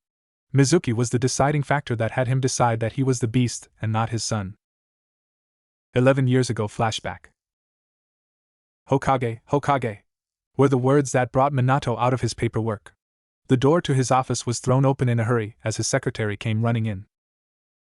Hokage, a ninja was found on the street about 10 minutes ago, and asked to see you. What? What happened? Was it another village? A traitor? I don't know. All they said was that you need to go see him. He's at the hospital. Okay, I'm leaving then, was Minato's hurried response as he left. Hospital. As Minato entered the hospital, he was confronted by a blood-covered doctor. Hokage, come with me, the man doesn't have much time to live, so we must hurry, the doctor said in a calm voice. Who was the man, and what happened? The doctor didn't even turn around as he navigated the halls of the hospital. His name is Mizuki, and well, it's better if he tells you himself. What do you mean? He was stopped as he saw the man in his ranks that was barely clinging consciousness. Hell, by all logic he shouldn't be alive. The man had a hole the size of a fist in the center of his chest, just barely missing his heart. What happened here? Minato asked Mizuki. Mizuki looked up at him and said in a shaky voice. Red-eyed monster attacked me, was QB were the things that were said as he slowly drew his last breaths. Minato only looked at the body that was once Mizuki. Guess she was right, he isn't the son I was hoping for. He killed the solitaire of this village. Umbu, give the order to look for the beast and kill it. We have the chakra, so there's no need for the body. I hope that he wasn't a beast, but he has shown his true colors now. An Umbu with a cat mask appeared before him. She had long flowing purple hair, and had a slender body that showed the training of her Umbu position. She hesitated slightly. Are you sure, Hokage? There may be a reason that he retaliated. He could have been attached. Minato looked at the Umbu agent with a steeled expression. Fine, see if you could bring him in. If you can't, kill him. He then walked closer to the Umbu and whispered to her. Don't let personal feeling get involved. I know that you watched over him on Hiruzen's behest and have confronted him on a few occasions with and without your mask. The Umbu stiffened from what she heard and nodded slowly. He may wear the skin of my son, but he is not, and today he has proven that. He paused before continuing again. I was fooled once into believing that he was my son. I won't fall for it again, and I trust you won't either. The cat nodded slowly and disappeared from the hospital. Minato looked to the doctor now. Does the man have any family? Not that we know of. We believe that he was an orphan, and the only close thing to family was a girlfriend. Should we deliver the message to her, or would you like to, Hokage? It's fine, I'll tell her. She a chunin, so it's my job. Thank you for informing me. Flashback end. The investigation led almost to nothing. All they could get from it was that Mizuki was walking to meet up at a bar and was attacked by the beast and left there to rot as the beast escaped the village with a man dressed in black. He was then interrupted by a knock on his office door and a voice. Father, may I come in? Enter, was all he said as he looked at his daughter Mito, who was now a beautiful young woman and almost looked like an exact copy of her mother, with the exception of her blue eyes. She was 5 feet 5 inches and had red hair in a ponytail with her bangs framing her face on each side. She wore long-sleeve fishnets and fishnet gloves with a sleeveless Chinese tang shirt that was red with gold trim, with a pair of black Umbu pants and black ninja sandals. Check bio for pic. Father, you wanted to see me? She asked in an indifferent voice. You know you could call me Tusan in private, he said, hoping to get a response from his daughter that wasn't negative. Yes, I know, but why would I call you that when I haven't in almost 6 years? She waited to see how he would respond, but after no response for 30 seconds she continued. What do you want, father? Minato, who sighed and just looked at her. Ever since she old enough to understand what she had in her, and in her brother, she had been distant from he and Kushina, claiming that Naruto wasn't a beast and that he was their son. Of course they tried to show her that he was a beast, but she was stubborn in her belief. So different beliefs led to arguments and arguments led to distance. Thank the gods that she didn't hate them. Though she did move out at the age of 15, which was too early in their eyes, but by technicality she was an adult, and could make her own decisions. Actually yes, I need you to escort a diplomat around the village. He is from a country in the west. This got her attention. You mean Suna? She questioned. No, from what we heard, the diplomat is from a country that borders Suna and is out of the elemental nations, He stopped to show a letter that was in a drawer.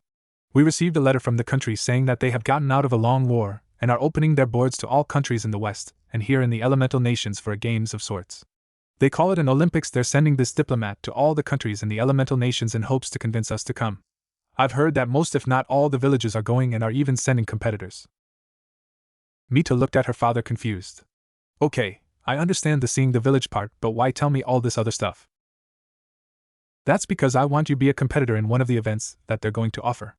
It would look good if the leader's child were to compete in it. I will also have others from your age group be participating as well as those that are older. What kind of events are there? If I'm going to compete, I'd at least like to choose the one I do. Minato rubbed the back of his head sheepishly. Well, we don't know what kind of events there are yet, but as soon as we know, I'll let you know. Mito could only shake her head. All right, but as so she was stopped as his secretary entered and explained that the gate guard stopped a group that she believes are the diplomats that he mentioned earlier to her. Minato sighed. We can continue this later, but for now meet with them. See what they're like and if they're friendly. Mito nodded and then proceeded to walk out. Gods have mercy on us that they're peaceful were the last thoughts before he left to gather the council to meet the diplomats. Diplomats. As Mito walked towards the gates, she saw a strange sight before her.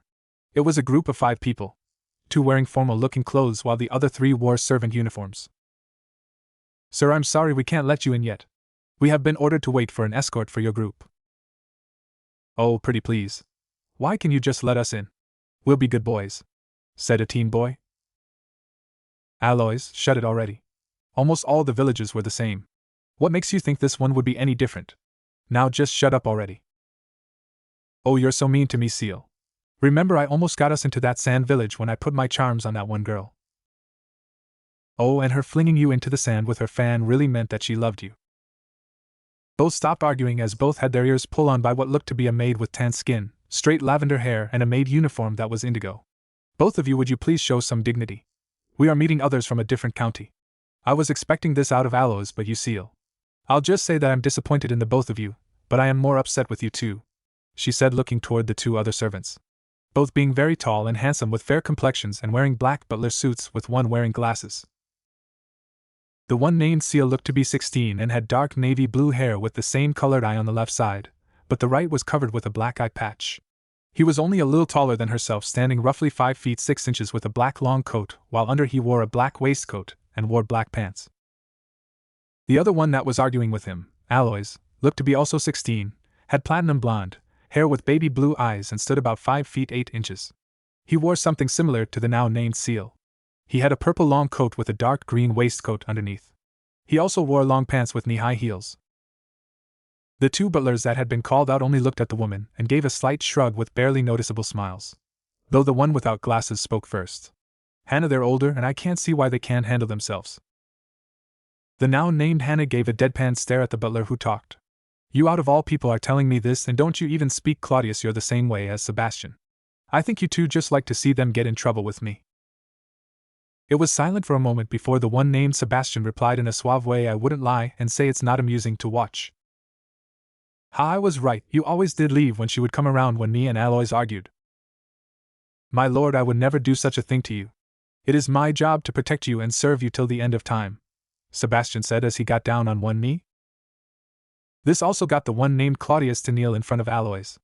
As is my duty to serve you, my highness, till the end of time, he said in a dull way. This was the scene that Mito had walked into. Kotetsu Izumo? Are these the ones claiming to be diplomats?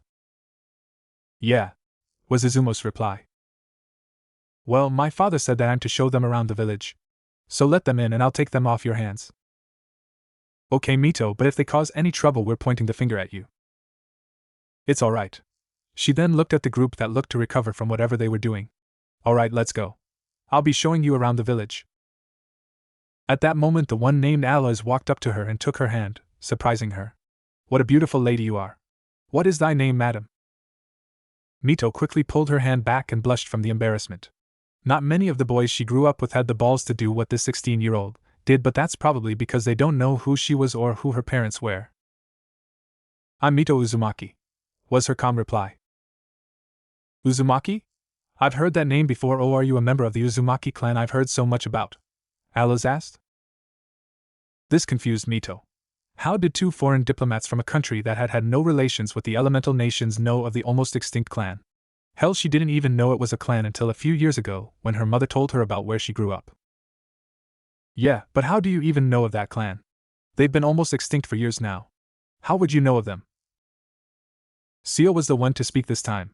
You could say that we have an Uzumaki in the West, and he can claim to be one, but for personal reasons chose to change his name. Oh, well, that's slightly disappointing to hear, but hey, maybe if my village agrees to go to your Olympics. Yes, Olympics. I could meet him. I don't know if he would want to. He doesn't like the name very much from what he's told us. So he might not agree, said Aloys. Oh, that sucks. She said sadly, thinking she could have possibly met another person from her clan, but she quickly pushed those thoughts to the back of her head. Well, let's get this tour started. Council meeting chambers. So are we in agreement that we'll be participating? Almost all of the hands of the Konoha Council, civilian and ninja, raised their hands in agreement with the exception of the elders. They had wanted to send people to watch the games but not compete in them. They wanted to see what this country could do. Minato had been debating with the council about the games and if they were going to participate or not before the diplomats were even summoned. The letter was the real invitation, but the diplomats were the representatives that could be asked all questions. Okay, Umbu. Have the diplomats escorted here. Minato, I hope you know what you're doing, stated Danzo. Because we the elders still believe that you shouldn't send competitors, let alone our Jinchuriki. I and Hiromo also agree with Danzo. We should wait before we send our most powerful ninja, the other elder said. None of you should worry. They just recently got out of a war, and from what I was able to get from the letter is that it was no more than a little more than a year ago that it ended. If it were any sort of trap or grab for power, we could crush them almost instantly, and that's just us. They'll have the other major villages there to worry about, was Minato's reply. I bet that their military isn't even that stable in that short amount of time. Hell, I'd bet even the Hyuga could beat them, stated the matriarch of the Inuzuka clan with a smile.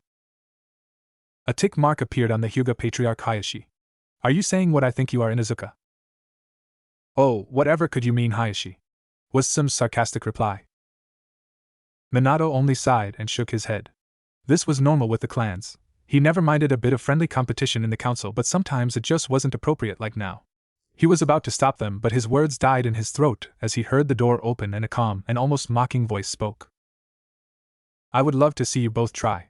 It is only a friendly competition between our countries. We wouldn't mind allowing a few clan leaders, Jinchuriki, or even Kages participate. Hell, one of the Kages are competing in our Olympics.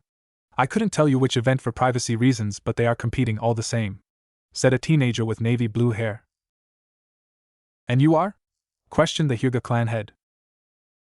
This time a teenager with platinum blonde hair answered. Oh, forgive us. We didn't introduce ourselves. The boy with blonde hair turned to another one of the people that entered. Shall I do the honors, or would you like to? Go ahead. I know you want to, and if I don't let you, I know you'll complain later, was the blue-haired teenager's reply. The blonde then bowed in a way they haven't seen before, putting one foot forward and one arm around the back while the other was placed right in front of the boy's stomach. I am Alice Trancy, and this one right next to me is Seal Fantahive. We are the twin kings of the underworld and the diplomats sent to discuss the games. We will also be hosting the games. The Hyuga paled slightly. Oh, my apologies, I just didn't think you'd be so young? Yes, we get that a lot, it's alright. No harm done, said the now named Aloys in an almost too cheery way. If I may ask, Mr. Trancy? Who are the ones standing behind you? Asked a curious Akimichi. Oh, they are our servants. Aloys then looked at the three. You may introduce yourselves, he stated. The first to introduce himself was a man named Sebastian, the second was Claudius, and the last was Hannah. All the occupants were awed by the beauty of the three servants. Even the ever-stoic Hayashi's cheeks flushed a bit at the sight of Hannah. Now I'm going to skip the introduction of the games. Every other village just wanted to know the events that will be there. So here is a list of the events that will be there. I will give you a few moments to look over it, and then answer some questions, said Seal. It was quiet as Minato looked at the letter, but the silence was interrupted by Minato himself. Am I reading these last two right? They're completely different from the others, Minato questioned. The council members only looked on in confusion. What could it be that was so bad? At that, Seal sighed. The last one actually is correct, but the one before that, yes, we know it's strange, and trust me, that one wasn't by choice. Even our emperor was a bit upset because he has to participate. Seal answered him. Who even came up with this idea, and what do you mean he has to participate? Asked Minato. It was drawn at random. We couldn't come up with the final one, so we had our council draw from a collection of ideas. This idea was put in by a woman named Viscount Drut, too.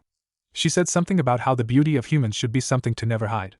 Whatever that means, but the reason the emperor is in this one is because if he didn't compete, Viscount would have asked his wives to compete in a reverse event, and if that were to happen, let's just say that it wouldn't be pretty. The emperor's wives are friendly with each other. Hell, you'd think they're sisters, but when an opportunity to one-up the other arises, let's just say they don't hesitate often. Unless he himself stops them, but I don't think that they'll stop this time even if asked. I see, so only males are allowed to compete in it? Asked Minato. Yep. Alice answered. If I may ask, is there actually anybody from the nations competing in this specific event? Actually, there are a few from what we were able to get before leaving the other villages, answered Seal. Minato sighed before speaking. Okay, well, you're more than welcome to stay in the village until we can GI. Minato was stopped when Seal spoke. I'm afraid that we won't be staying. Our time here has been over the time permitted. The only reason we're still here is because our emperor asked us to visit every major and a few small villages before returning, and because of that we will be leaving when this meeting is over. Seal cut in. We ask that you send your acceptance to Suna, and also how many will be competing. Aloys continued. Danzo spoke up with narrowed eyes. Why Suna? We ask Suna because they have messenger birds that know their way to our capital. They are quite friendly, and we have been trading with them since the end of our war, answered Seal with a smile that almost seemed mocking. Now with that we would like to take our leave. All right, then I'll have my daughter escort you out of the village. And with a nod from Alice and Seal, them left. Once they left, and the doors closed, Danzo spoke. I don't like that they're friendly with Suna before us. Also with the fact that they choose to visit us last and not stay here. I would keep an eye out for them when we go to compete, since you all decided.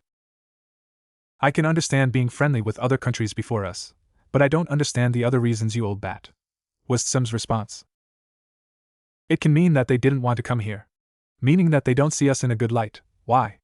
I don't know, but for once I might agree with Danzo that we should be wary of them. Agreed Shibi of the Aburame clan. I as well, but for a different reason. Hayashi then looked at Minato. None of them had a single ounce of chakra in their bodies. Seal and Alice. Well, I hope that you had a decent time here, even though you didn't spend much time here, said Mito. It was alright, but if our counties continue this friendship, we must eat together at that ramen shop you took us to, was Aloy's reply. At that, Mito smiled, but then her face became sad and looked like she was in deep thought as they arrived at the gates. Could I ask the both of you something? Asked Mito in a sad tone, all the previous joy leaving her face. They stopped at the gates when they saw her and heard her depressed voice. Seal and Aloy shared a look before Seal answering. Yes, what is it? Have you heard or met anyone by the name of Mito? Stopped, hesitating as if the next question would cause her pain.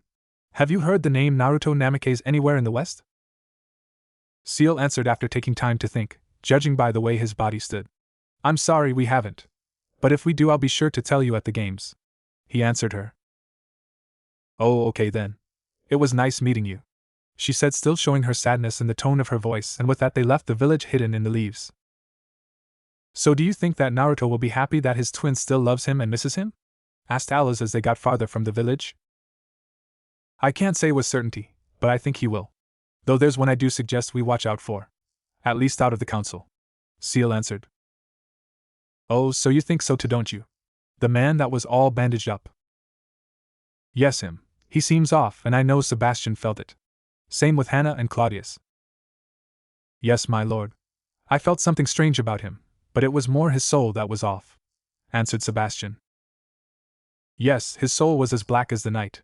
Almost as bad as the one that set the world back to the Stone Age so many years ago, continued Claudius in his dull tone.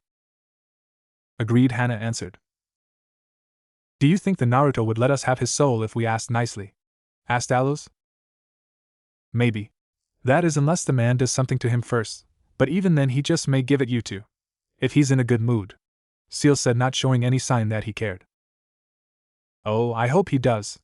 I love the souls that squirms before I eat. I still don't know how your highness developed the appetite for the foul ones, Claudius said out loud. Oh, you can thank Hannah. She gave me my first meal like that, Aloys said in a cheerful voice. West, Emperor's Council Room, night time. As Seal and Aloys made their way back, we find our favorite Emperor sitting in a chair at a table in the shape of a circle with 5 other chairs, but with 4 of the 5 being filled. These people were his kings and queens and his council. Each in their own right a king or queen among men and women, and because of that, each person at the table had every right to sit there. You guys can look these people up for what they look like. None are hard to find except one, which is the one not here but will show up later in story. Names of series will be at bottom. I don't see anything wrong with it except for that event Visconti chose, said a gruff voice that came from a man wearing a white tunic. Oh, lighten up, Leonidas, it's not like you're competing in it. The only people that are competing in this room is our dear Emperor and our one-eyed king. Of course it's not by choice, but still, said a voice. Cora, you're just saying that because there's no female version of this event. Besides, Lelouch is competing too, Kaneki said in a dull tone. At that, every person in the room turned their head to the Emperor's hand. A title bestowed on those that assist the Emperor with most things and is the most trusted advisor. The man standing next to the Emperor sighed. Yes, I will be competing in this, but the only reason is because the witch forced me. Oh, Cece isn't a witch. She's the nicest person I know, and whenever I see her we always go out to eat that new food. Oh, what is it called again, Lelouch? Cora asked. You mean pizza? He said with a sigh. Yeah, that's the one. It is so good. Didn't you say it was super popular like over 100 years ago, or something like that? While it wasn't 100 years ago, it was more like 1,500 years ago was it popular. Huh, I always forget like you're a million years old, Cora said with a thoughtful face before it turned it a look of curiosity. You and Cece gotta tell me your secret. Is it some mysterious elixir, or do you bath as some type of spirit water? Naruto sighed with a smile on his face. This is how his meeting always ended with his council of kings and queens, as Cora called them. It was sometimes hard to believe that these were the men and women he fought side by side with. What with all their silliness shown off the battlefield. His smile only widened as he watched Cora, Queen of the Elemental States, which were a group of territories ruled by her under his name, and one of the strongest women besides his wives, argue with his lanky and weak advisor about which food was the best. He also saw his other 3 kings laughing or chuckling at the scene before them, but what he saw in the eyes of each person was what he loved. He saw in every eye a sense of calm, peace, and happiness. Emotions that by all logic and reason shouldn't be there considering everyone's past. Each enduring a horror that none should go through, all being similar in ways they would have never guessed. Kaneki, the one-eyed king, was the most similar to him, being forced with a burden that they did not ask for. He was born from wedlock between a ghoul woman and human man, lost his mother after she was killed by his father right in front of him, hunted for being a ghoul and disliked by the ghoul community. He went to find his uncle and met his cousin Ito. There he was raised and later met Naruto, when he still lived with Kiritsugu Amiya. Everything was fine until he was taken by a rival ghoul gang and was tortured at the age of 17. He later escaped and then hunted the leader of the ghoul gang that had kidnapped and tortured him, the White Suits, for 2 years. He then killed and took over the origination. After that he returned home to find out that his uncle died and that his cousin took over their organization named Aojirai and just started fighting alongside Naruto. Korra, or the Avatar, was born to a poor family in a realm that was divided into states, also known as elemental states. Each state held a race of humans that could control and bend the elements to their will, but like all of them in the room, she was different.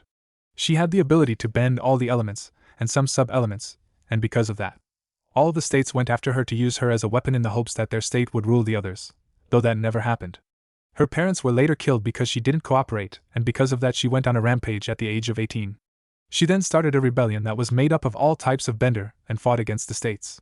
She led them for 4 years and ended up conquering 4 of the 5 states. She ended up in a standstill, not gaining or losing any ground until she was offered help by Naruto. Ichigo is from a clan known as the Shini, the one that Naruto's wife, Retsu Unohana, was from. It was a clan that was not from this dimension, but worshipped the same death god. He was born with an excessive amount of Ryatsu or spirit energy, which was not chakra. Though he was also born with another abnormality. For some reason he had the ability to use the power of hollows, which are an extinct race of demons. This abnormality made him the center of attention for many years that ranged from good to bad. He was seen as a freak and abomination. Until he was later used as a weapon in a war long forgotten by the current age of men, the 300-year Blood War. He fought on the front lines as a living weapon against a race known as the Quincy. Near the end of the war their enemies made a big move that caused the death of their highest generals. only leaving his wife Retsu and another general named Byakuya alive. The brother to Ichigo's future wife Rukia. After the Quincy's attack, Ichigo, fed up and on the brink of losing the war and losing his sanity, led an attack on the Quincy's where he would defeat the Quincy's and be crowned the sole king. He then moved his clan and the people of the other dimension to this world, or world of the living as he called it, about 45 years ago and built the city and realm that he now rules under Naruto named Tsuruyaidai. He would later enter the war and follow Naruto, believing that he could end the constant war in the West. Though it also helped Naruto that Unohana took an interest in him before he started his conquest. Which meant a lot considering the last person she was interested in was a man named Kenpachi Zaraki who was supposedly going to surpass her but ended up dying in the blood war. The last of them among them was Leonidas, the king of Sparta. Leo, as some called him, grew up in a city that was bred for war. Where at birth they decided whether or not you lived depending on how healthy they were.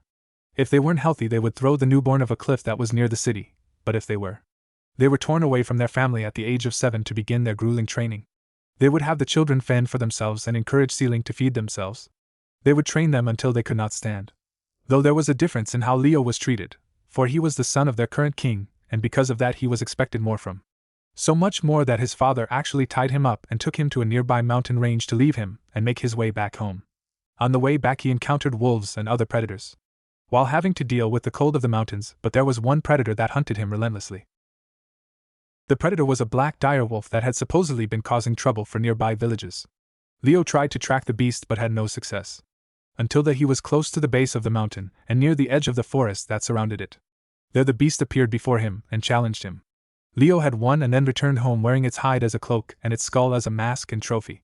When he arrived home, he walked into the palace and challenged his father for the throne, and almost without effort he slew him and took his seat on the throne at the age of 15.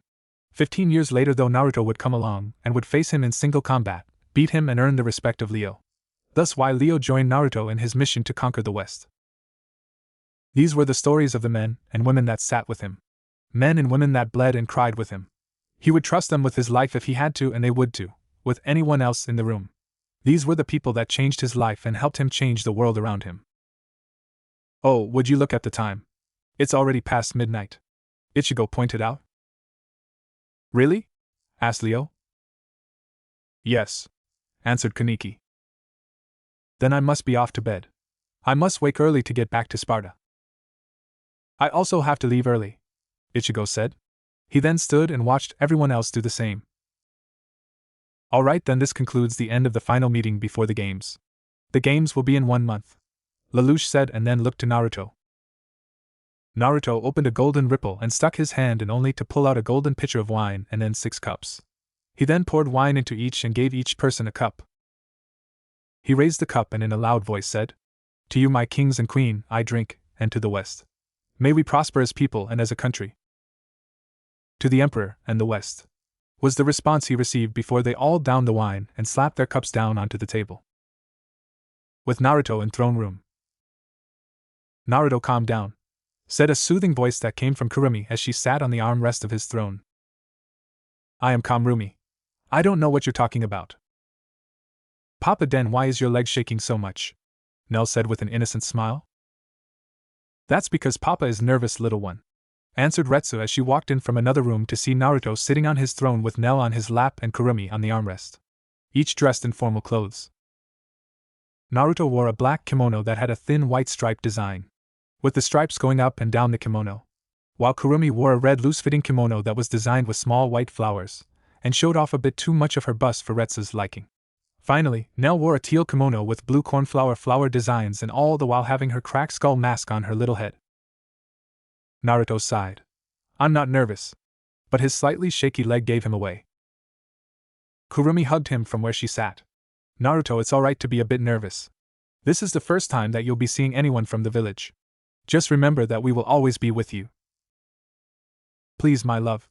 Have no fear, we will support you just as we always have," Retsu continued. This made Naruto smile. "I don't know what I'd do without you too." And it was the truth. He was basically inviting his family that hated him into his country and home. Without these 2 women, and the third that was here when she could be, he would be a nervous wreck. That was something that would have put no image of a strong and powerful leader that was needed in front of the Kages and visitors he was about to have. If he wanted to make sure that his people didn't seem like pushovers. "What about me, Papa?" Nell questioned as she turned around on his lap and stood on his legs so that she was even with his face. What would you do without me? Oh, baby girl. I couldn't imagine what life would be like without you. Papa would get sad and so would both your mothers. I think we'd all die because we would miss you so much. He then grabbed her head with his free hand, while the other was trapped between him and Kurumi's hug, and pulled her head close so that he could kiss her forehead. Nell smiled and hugged her father and stayed like that for a few seconds before she let go. Papa, are we still going to go to the festival today?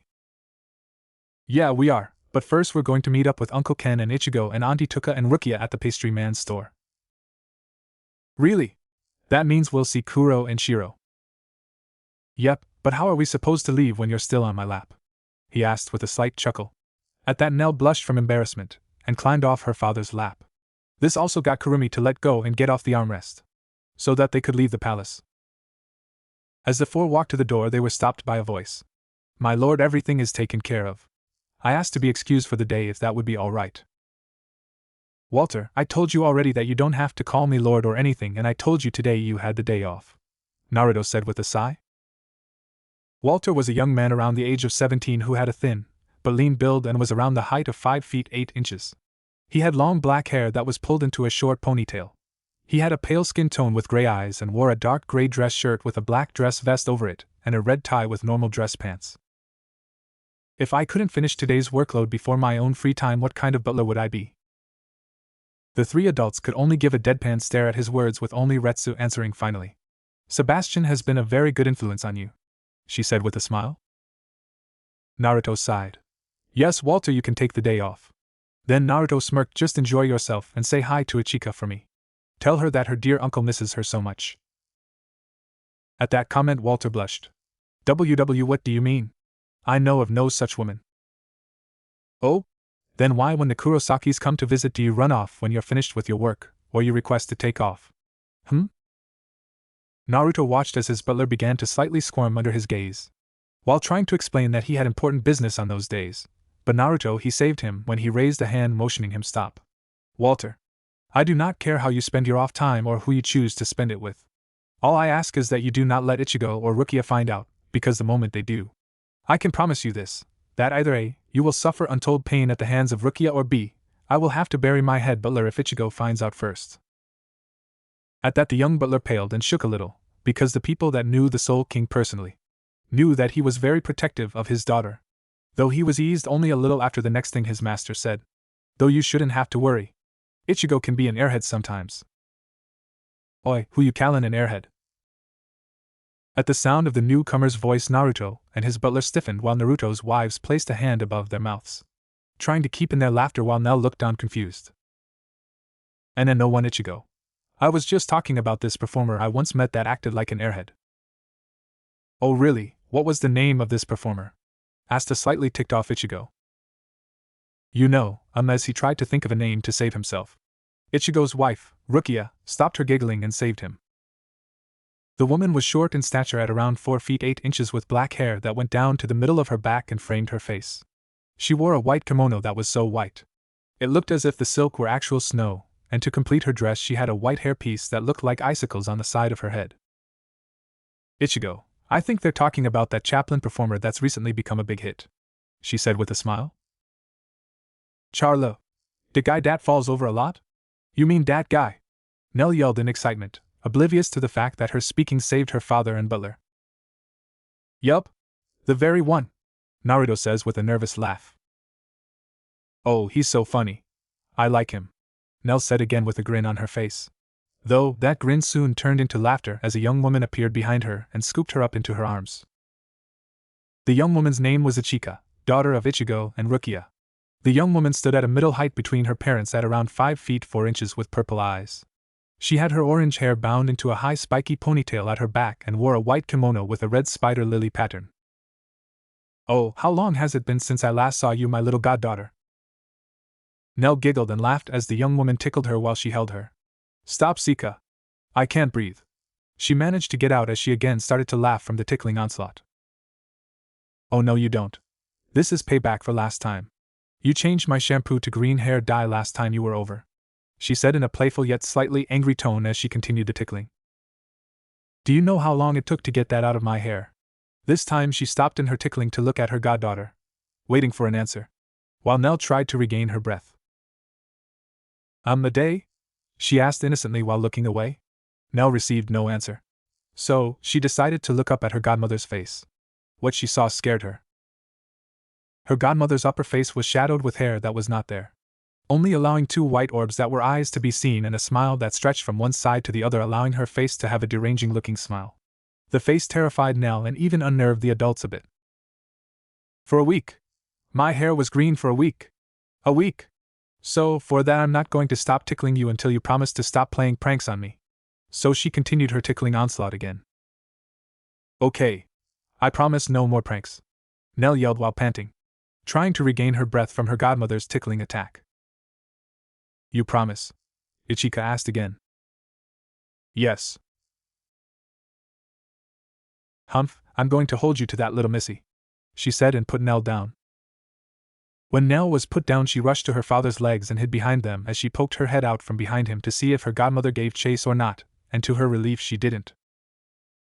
The adults and others there could only laugh as it happened before. Naruto then spoke as they quieted down. So why are you guys here? I thought I said we'd meet you at the bakery? Well, we were waiting, but Ichika started to get impatient and said that she was going to walk ahead, but we decided we'd join her and now we're here. Ichigo answered. Why? Don't want us here early? Think I'll beat you at all the stalls? First off, no, I was just wondering, that's all, and second, you don't have a chance at beating me, Naruto said in a mocking tone. He then turned around, grabbed Nell, and placed her on his shoulders. Right, baby girl? Yeah. Let's beat Uncle Ichigo and eat lots of food, yelled the small child. The two men then ran off to engage in an ultimate stall battle, leaving their wives behind along with Ichigo's daughter and Naruto's butler.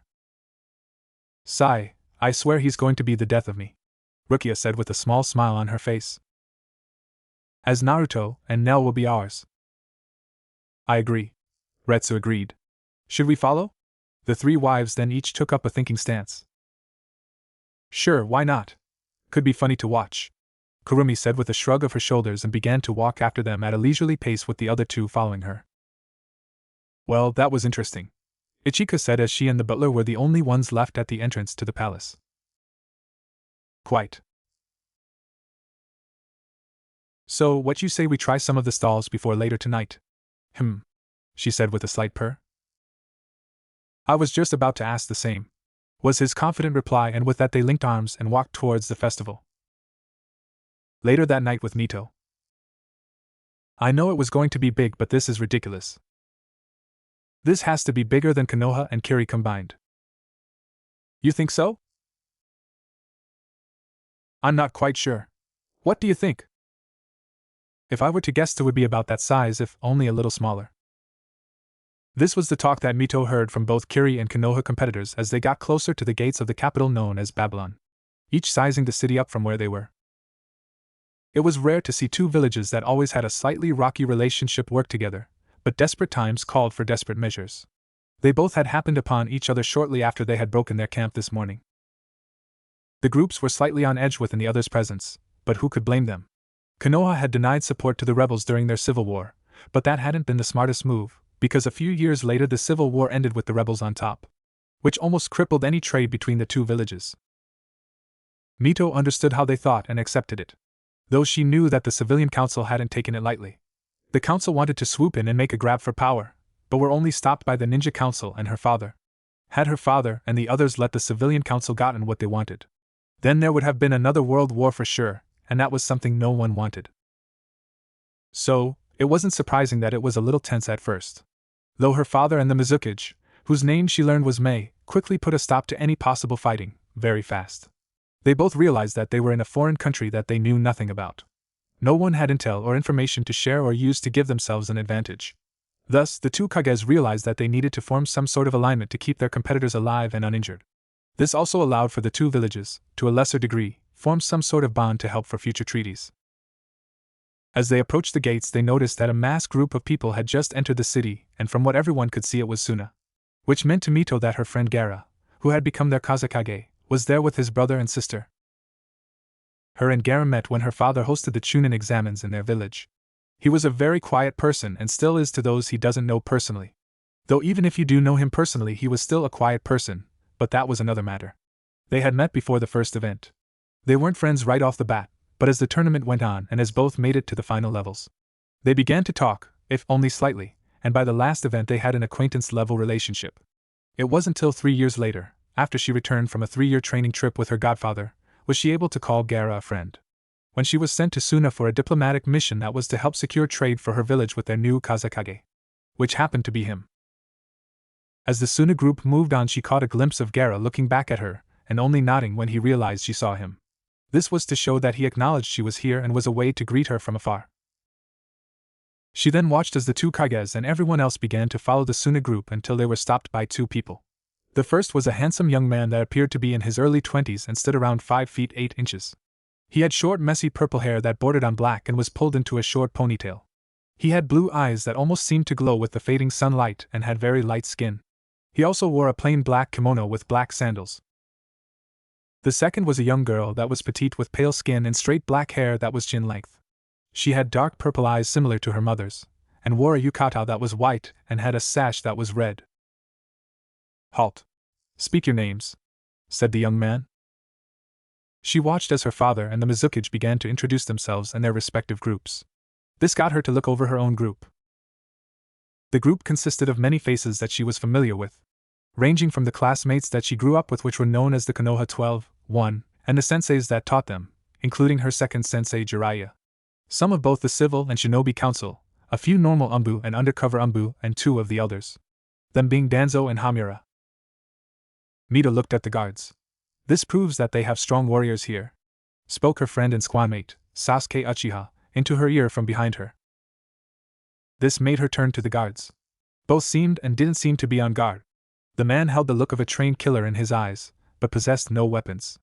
The girl seemed aloof with the smile that she possessed, but they could quickly tell that she was at least trained in some sort of art, because no normal girl moved with such grace and fluidity. "I am Minato Namikaze, Hokage of the village hidden in the leaves." "I am Meitarumi, Mizukage of the village hidden in the mist. We are both here for the Olympics that are to take place here." The young man looked over the group before speaking. "Nora, do you have the list for Konoha and Kiri?" The small girl, now named Nora, handed 2 scrolls from the collection under her arm. "Yato, they seem to have the right amount of people from what I can tell," she said in a soft voice that seemed a bit dull. "Yes, I can see that, but it's always good to make sure," replied the now named Yato. He then began counting heads and comparing some face for the Kiri group from the back to the front where Mei stood. "Please wait right here as I go over the Konoha group," he said in a calm but demanding voice. "That will be fine," was Mei's reply. He then gave the scroll back to the small girl and opened the next scroll, looking over the names and comparing faces. Everything was fine until Yato stopped in front of Minato's sensei Jiraiya. "You have one more than you had put down. Why is that?" "He was going to stay at the village for a mission, but he ended up coming home earlier than expected and asked to come," he replied with a neutral tone. "Will there be a problem?" "Yes, actually. We were informed that only a certain amount were supposed to enter. You exceed that by 1. Therefore, just let him in, Yato. It's only 1," spoke a familiar voice. Both groups looked past Yato and Nora at a finely dressed Aloes Trancy and Seal Phanto Hive. They both had their respective butlers with them, but Seal had another person with him. One that none had seen with him when he had visited their villages. It was a young woman that seemed to have clung to his arm. She looked to be around 17 and stood around 5 feet 2 inches. She had soft pale skin and golden eyes that resembled a lioness. She had jet black hair that was arranged in long braids and cat ear-like buns with 2 blood-red peony, flower type, one for each side of her head. She wore a navy blue loose-fitting kimono with small beige butterfly designs that went down to her feet, but seemed to part around her thighs, leaving them in full view for all to see. Most of the men blushed, if only a little, at the sight of the woman, and even a few women did as well, but Aloes brought them out of their momentary shock of the woman. "I'd watch it if I were you. Seal has always been a bit overprotective of the girl on his arm. Even though she doesn't need it," he mumbled the last part, but most heard him. "Aloes, if anything happens because of this man, then you will be the first one I point to," Yato stated in a calm but unnerving voice. This got the blonde to smile slightly. "Oh, I dare you to tell him if something goes amiss. Me and the Emperor haven't had a good spar in a long time, so I welcome it," he finished as a dark aura started to befall him, making most there feel as if they were bugs and he a giant readying to smash them. It also didn't help that his smile stretched to that of an evil and insane grin. The aura slowly started to make some there feel as if they were choking and even making others feel slightly faint, but that all disappeared in an instant, as the happy, playful smile reappeared on his face. All the while Seal and those with him watched on with amused faces. He then turned to face the group of competitors. Alright then, Yato and Nora will be taking you to your hotels or compounds depending on preference as asked in the letter. I ask that you please follow all the rules of the city and any other rules that will be instated by these two, he said, pointing to Yato and Nora. So, other than that, I ask that you enjoy the festival. It will last 3 days and will be leading off the Olympics. Now I believe that is all. Good day to you. He then turned to leave and Seal made to follow but was stopped by the woman that clung to his arm. She pulled him closer and whispered something into his ear. He then turned back to the group. Ranmao reminded me that there will be a civilian Olympics starting tomorrow if you do not wish to spend all your time at the festival.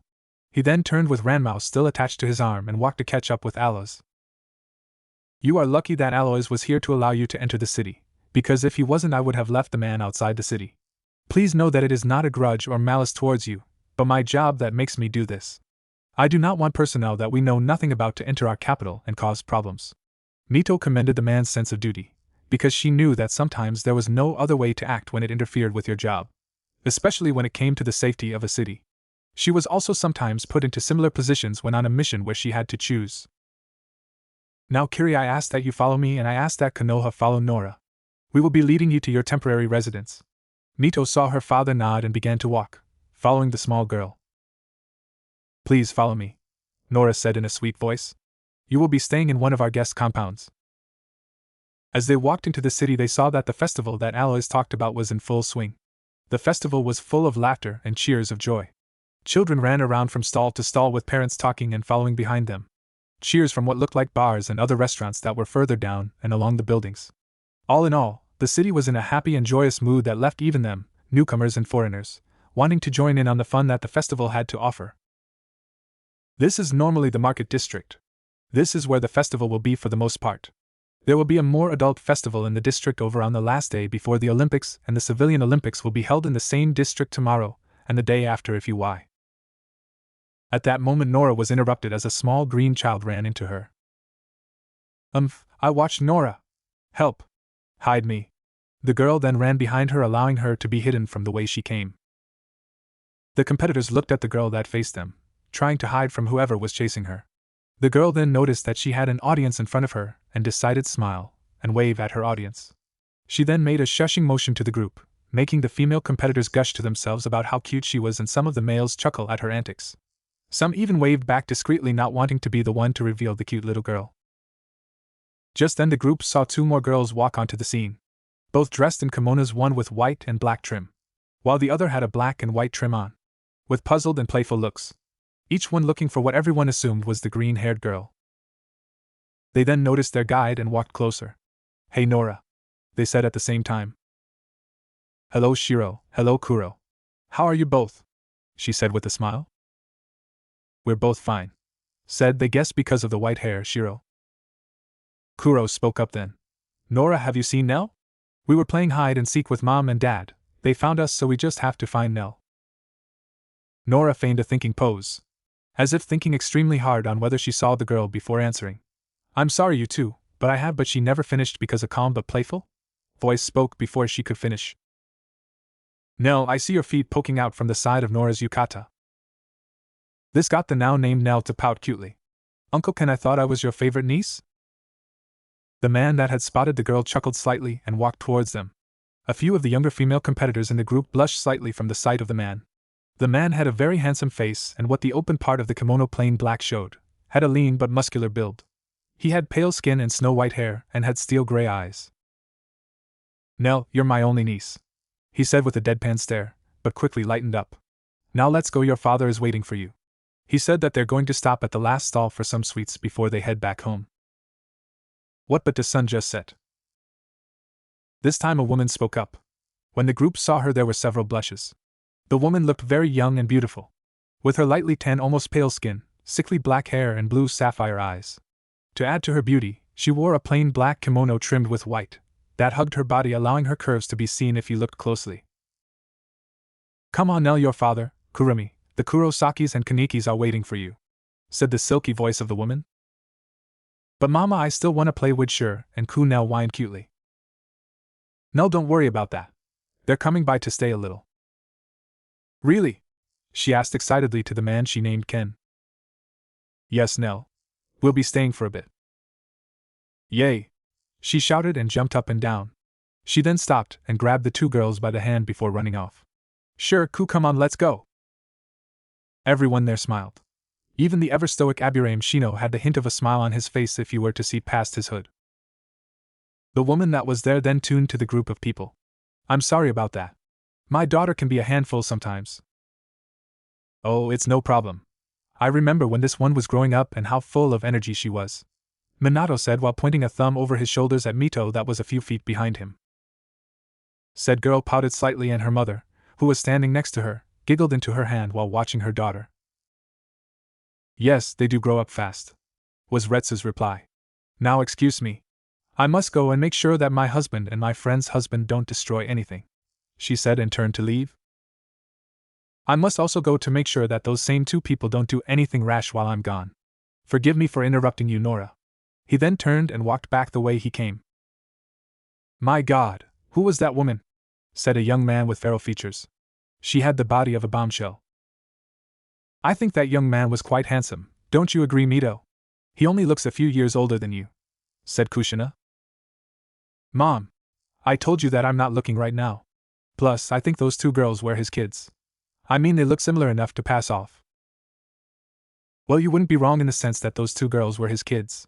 So I recommend that if you're looking for a partner to not follow in your pursuit of him. Nora spoke since the people had left. He is also very faithful to the woman that he is married to. So seducing him won't work either. A few of the women that Mito had guessed were single pouted and muttered a curse. If Mito heard right, it sounded like lucky bitch. She then listened as Nora continued. As for the woman, she turned to look at the young man that had made his comment, and with a kind and almost too innocent of a smile said, that would be one of our queens and her stepchild, Nell, that she was with. The group froze, each turning ahead to the now pale feral-looking young man, realizing that what he said in front of a guard might have not been one of his brightest decisions. Now then, we are almost there. Let us hope that no more interruptions occur. Please follow me. Nora then turned around and continues to walk down the street like as if it were any normal day. The Konoha group though just continued forward, not saying anything. Letting, unintentionally, an awkward silence befell the group as they followed the young girl to where they would be staying. With most thinking, after hearing the comment about the queen, that their start wasn't the best they could have had. If you were to ask how the competitors of the elemental nations felt about their stay at the capital, most would say they're boring or wet, because for the last 2 days the weather had been nothing but heavy downpour. It wasn't a storm, it was straight heavy, constant downpour, and because of that they didn't really get to enjoy the festival as much as they wanted to. The rain also put a hold on the Olympics for the civilians of this country. So, to put it lightly, no one was happy. Though each group were given a letter of apologies and permitted them to use a facility that was meant for training and that was out of the rain, it still put people off because they couldn't enjoy themselves before the games as much as they hoped to. Then there was the other problem that the leaders of each group had. The Emperor wasn't going to be at the games that they came to compete at and instead be at the civilian Olympics. Which made sense to them in a way. He needed to show that he cared about the people that he ruled over, even if he really didn't, and what better way to show that one cares by going to a game for the people he ruled over instead of the foreign guests. To them he seemed like either a very caring ruler or a good liar, but none could really say with much accusation because none of have met the Emperor.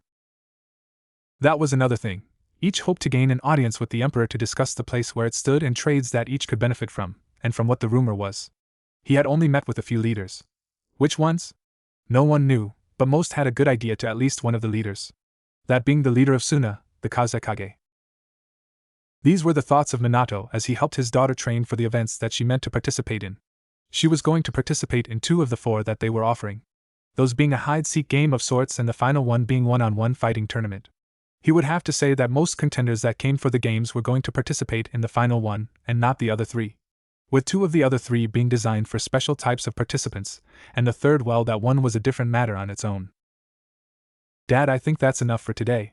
I'm only doing the first and last event. So, this should be fine, Mito said, unintentionally interrupting her father's thoughts. Okay, that's fine. Are you going to head back to the inn? Yeah, I'll be heading back. And with that she waved and started to leave the facility that they could stay in. The facility was actually very similar to the facility that they used to test the genin of Mito's first Chunin examens. It was very plain and shaped in a large rectangle. The walls were a light greenish-white and had a stairway near the entrance that led to a platform that hugged all four walls, standing at about 20 feet above the ground. I see I'm not the only one to realize the similarities between your facility and this one, Yellow Flash, said a gruff and deep voice from behind Minato. I'll admit that it's very similar, but I must ask, what are you doing here, Reikage? I thought that each village was given their own facility? Was Minato's reply to the now named Reikage known as CM1. To anyone that was there at the facility, which consisted of a very small amount, it was both slightly unnerving and amazing to see the two men together. Men who were once enemies and now rivals. Men that are considered the fastest alive and will be the fastest men to live. Minato with his flying thunder god, and A with his lightning strike armor. Technique said to be almost equivalent in terms of speed. So, Flash, how was your trip here? Any mishaps? I asked in a joking manner. Minato folded his arms and looked to where others from his village were training and smiled before answering. Not too exciting, really. Had to cross the desert of Suna to get to the country alone, and then almost fought with the Kiri group the morning we arrived. Then a slight hiccup at the entrance because of my sensei, though other than that it was uneventful. You. Well, besides hearing about how the Emperor is a blessing in this land from every village that we passed almost a week and a half, it was fine. But I'm curious about what your master did to cause hiccup. He didn't try hitting on any gate guards or trying to be a perv, was he? I asked, almost laughing. Minato was about to answer, but the voice of an old man and smoke from a shunshin stopped him. My dear Reikage, I'm no ordinary pervert, I'm a super pervert, was Jiraiya's response to the Reikage, as he appeared in front of them standing on a toad and striking an odd pose, a pose that both Minato and the eye knew was only for dramatic effect. Minato could only laugh sheepishly and rub the back of his head in embarrassment, while the Reikage could only pinch his nose and sigh. I swear, every time we meet I lose just a little more respect for you. Jiraiya waved off the comment and proceeded to hop off the frog and stand in front of the Tokages. When he got in front of them, they realized that this face became serious, and quickly adopted the look that the sage sported. There was a reason that I begged to come on this mission, Minato, and it's not because of any of my research either. I honestly thought that was the reason you became a sage in the first place, I said with a snort. Jiraiya shook his head and ignored the comment to continue. When I was around AIM on the way back, I heard a few people talk about how the Kage was leaving to somewhere soon. Okay, so they might come to the west. I don't see how this is that bad. If anything, this actually helps us. We can evaluate them and see if they are strong or still recovering, answered Minato. Yes, that's a good way to look at it if you know that the information you have is correct. Minato and I both stopped their trains of thought, and I was the first to recover. What do you mean by if our information is correct, HM? Minato nodded his head in agreement. Yes, what do you mean? Our intel shows, in so many words, that Hanzo became lazy and arrogant, and in doing so he allowed his skills to become dull. I have the same information, stated I. Well, yes, so did I, but when I was coming home from my mission I had picked up on talk about a festival. A festival that celebrates a battle that had involved Hanzo and the new Amikage. A battle? Our intel says he was assassinated in his home. Yeah, I have the same intel. So that's why I was curious and did some more investigating on the village and who this new Kage was before I came back, and I found some interesting things, to say the least.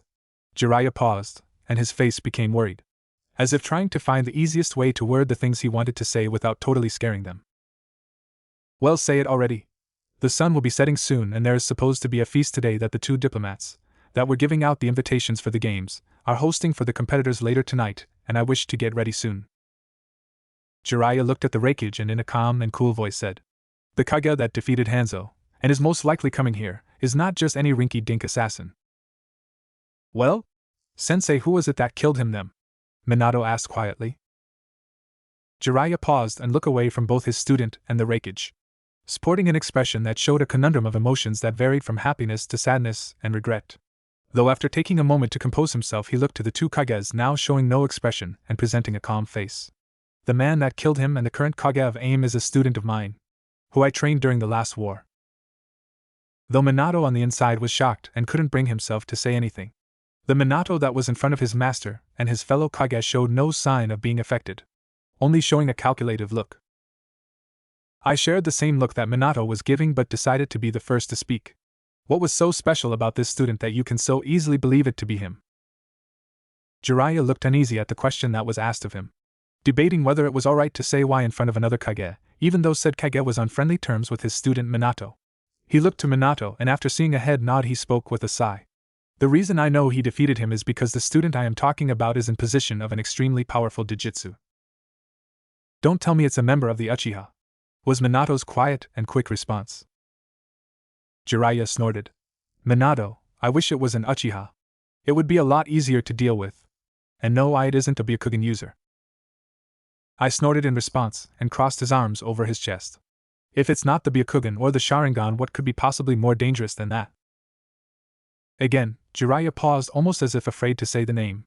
The Rinnegan. He paused to gauge the expressions of the two Kages, and what he saw didn't surprise him. Both had looks of disbelief on their faces. Faces that showed how neither believed the words that came from his mouth.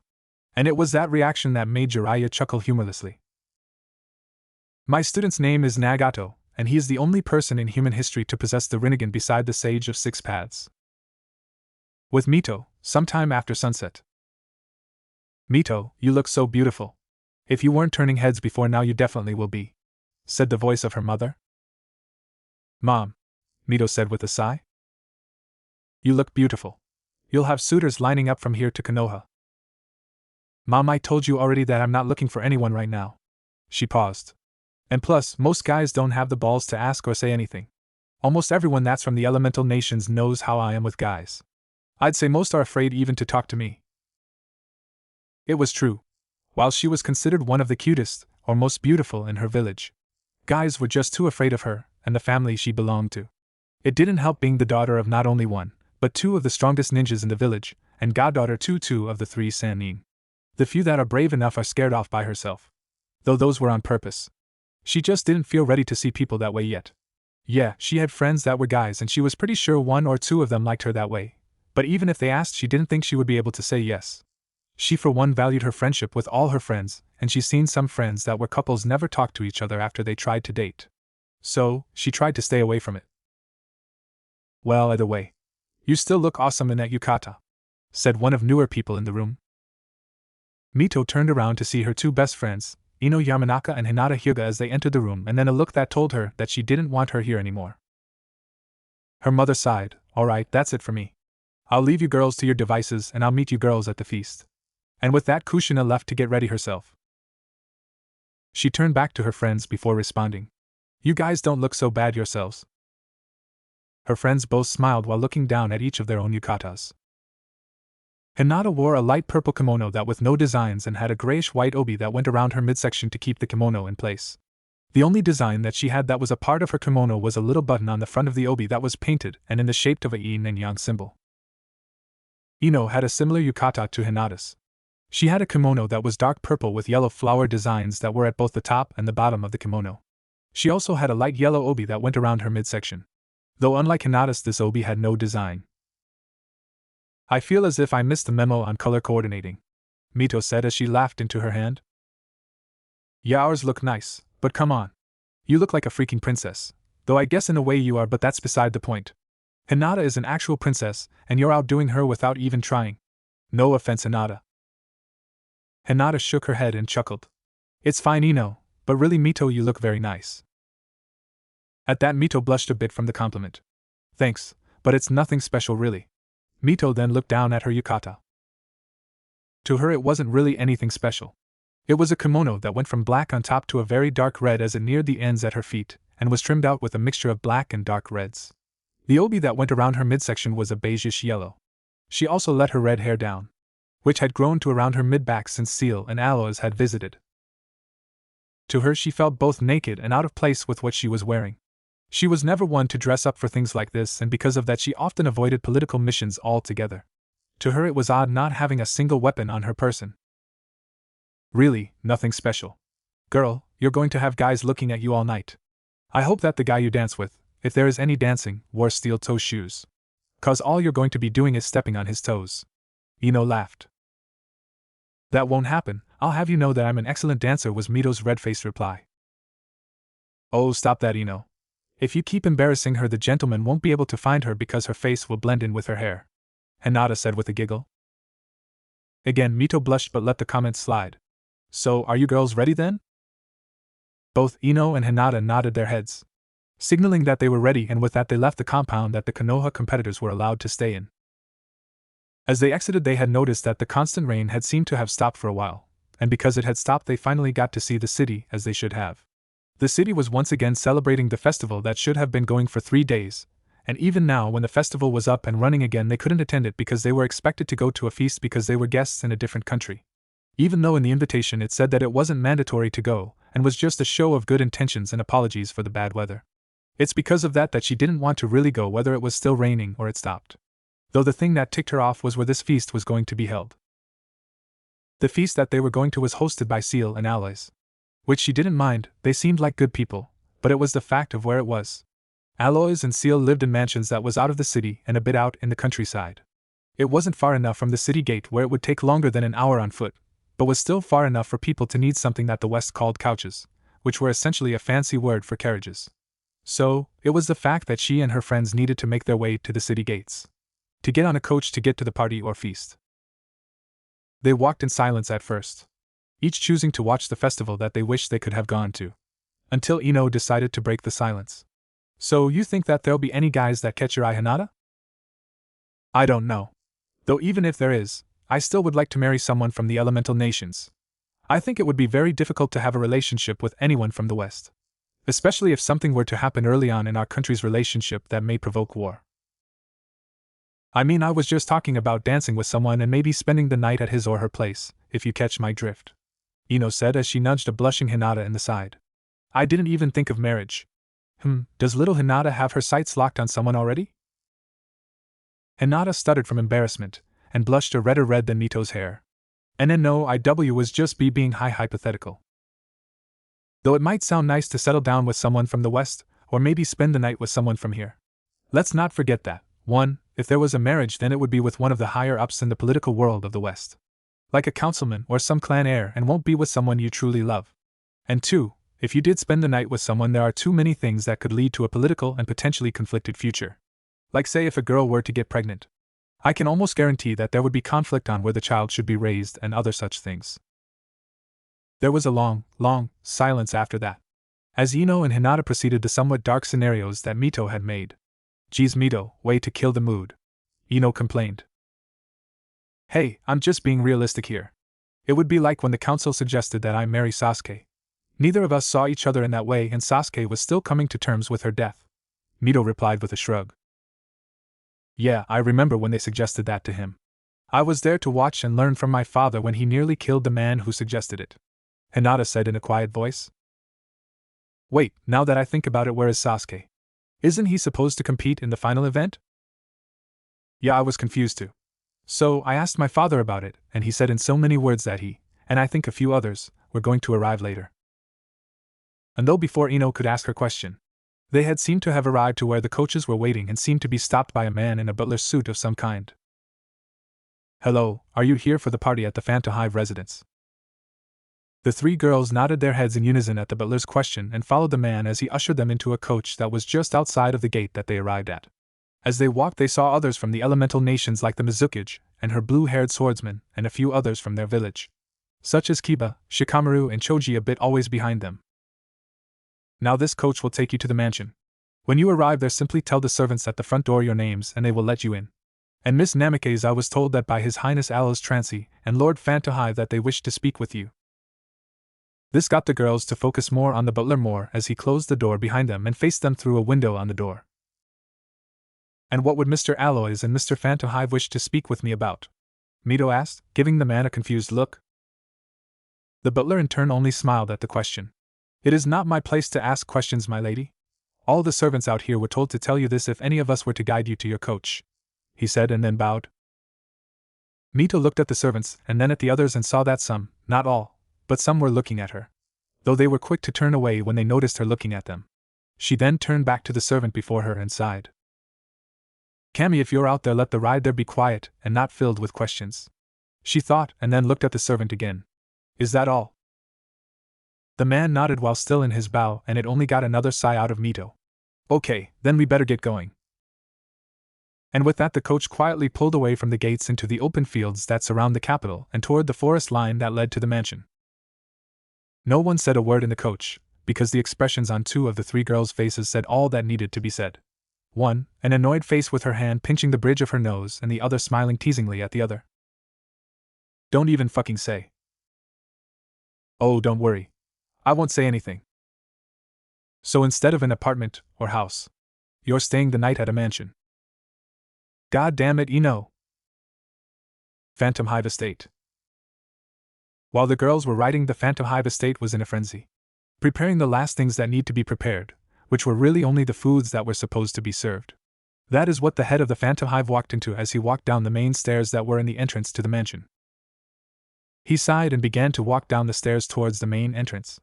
As he reached the main floor, his head butler had walked up to him with Aloys and his head maid following behind him, who looked to be whining to his butler about something. Sebastian, why won't you let Claudius do the table performance? I think that it would be really cool, complained Aloys. We can't do that because we won't be eating at a table.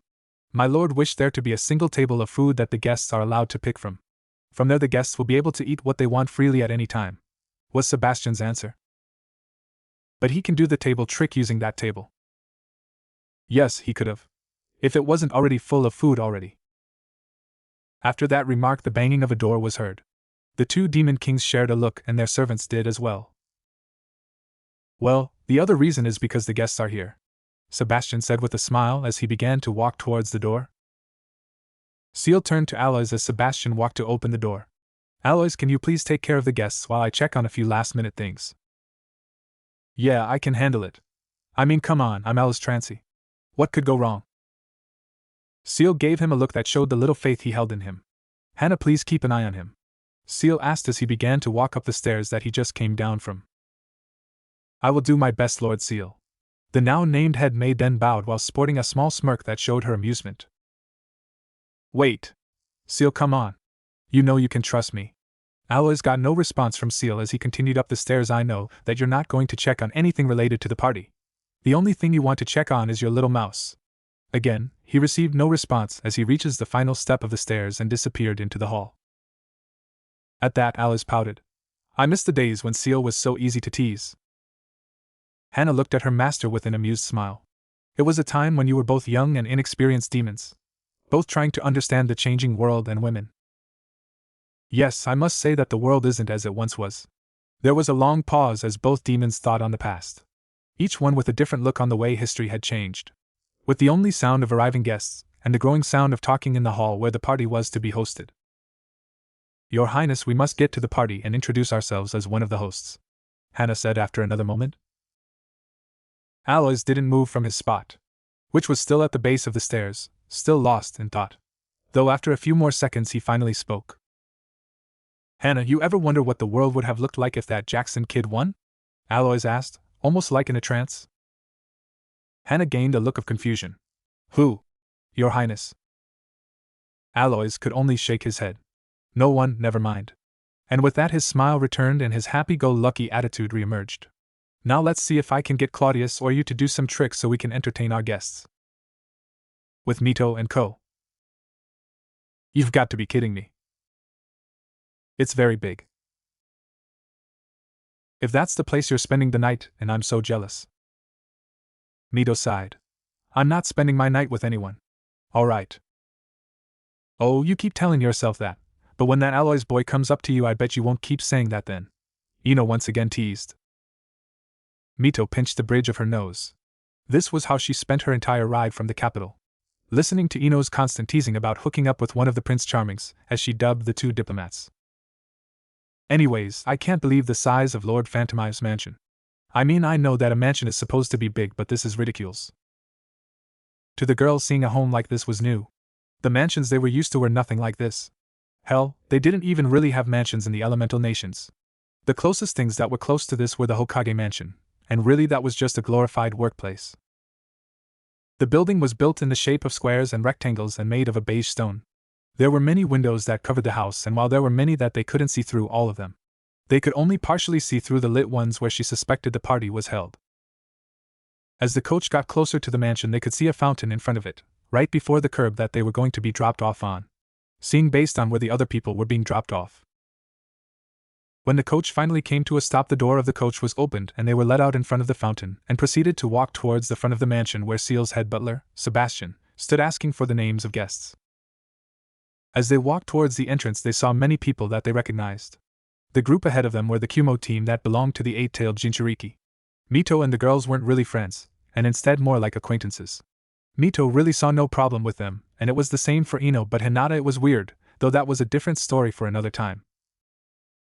As the guests ahead of them entered the house, the girls stepped up and were greeted with a smile from Seal's head butler. "Oh, so you came, Miss Namikaze. My lord and Aloes thought that you weren't coming after all." "Say Sinbad dash." Mito tried. Sebastian smiled and gave a small chuckle. "It's Sebastian, my lady." "Yes, Sebastian, sorry." Mito gave an apologetic smile and rubbed the back of her head shyly. "Yeah, I wasn't originally going to come because it was kind of a last-minute thing that you guys did, but my mother and father forced me. I also didn't know that Aloes wished to talk to me." "It is all right, my lady. Originally, we weren't going to have anything like this at all. So, I don't see why the Lord and His Highness could or would be upset with you." He then looked to the side and saw her friends and proceeded to smile at them. "Oh, and who might you two might be? Before I let you all in, I'll need the names of everyone for safety measures, of course." Ino and Hinata blushed when the man before them looked to them, and they saw how handsome he was. Ino, though, was the first to speak up. "I'm Ino Yamanaka and she's Hinata Hyuga. We're both friends of Mito." Sebastian looked down at his book that he pulled out from the inside pocket of his dress coat, and proceeded to read through it until his eyes stopped, and he looked up again to smile at the two girls beside Mito. "You seem to be here on the list, so you three may enter." The girls then proceeded to walk into the mansion, though not before Sebastian called out to them again, "Well, more Mito. Oh, Miss Namikaze, if you wish to have your questions answered about your family, I suggest you find Master Aloes soon. I believe one of the other guests are planning to leave early tonight." Ino and Hinata gave each other confused looks before looking at Mito to see what he meant, but when they saw the face Mito made, they grew more confused. Mito had a face that in the span of only 2 seconds let loose a plethora of emotions out. Though just like how fast those 2 seconds came, they quickly disappeared. Mito then smiled and thanked the man and proceeded to the door where the party was being held. "Mito, what was he talking about?" Hinata asked. Again, Hinata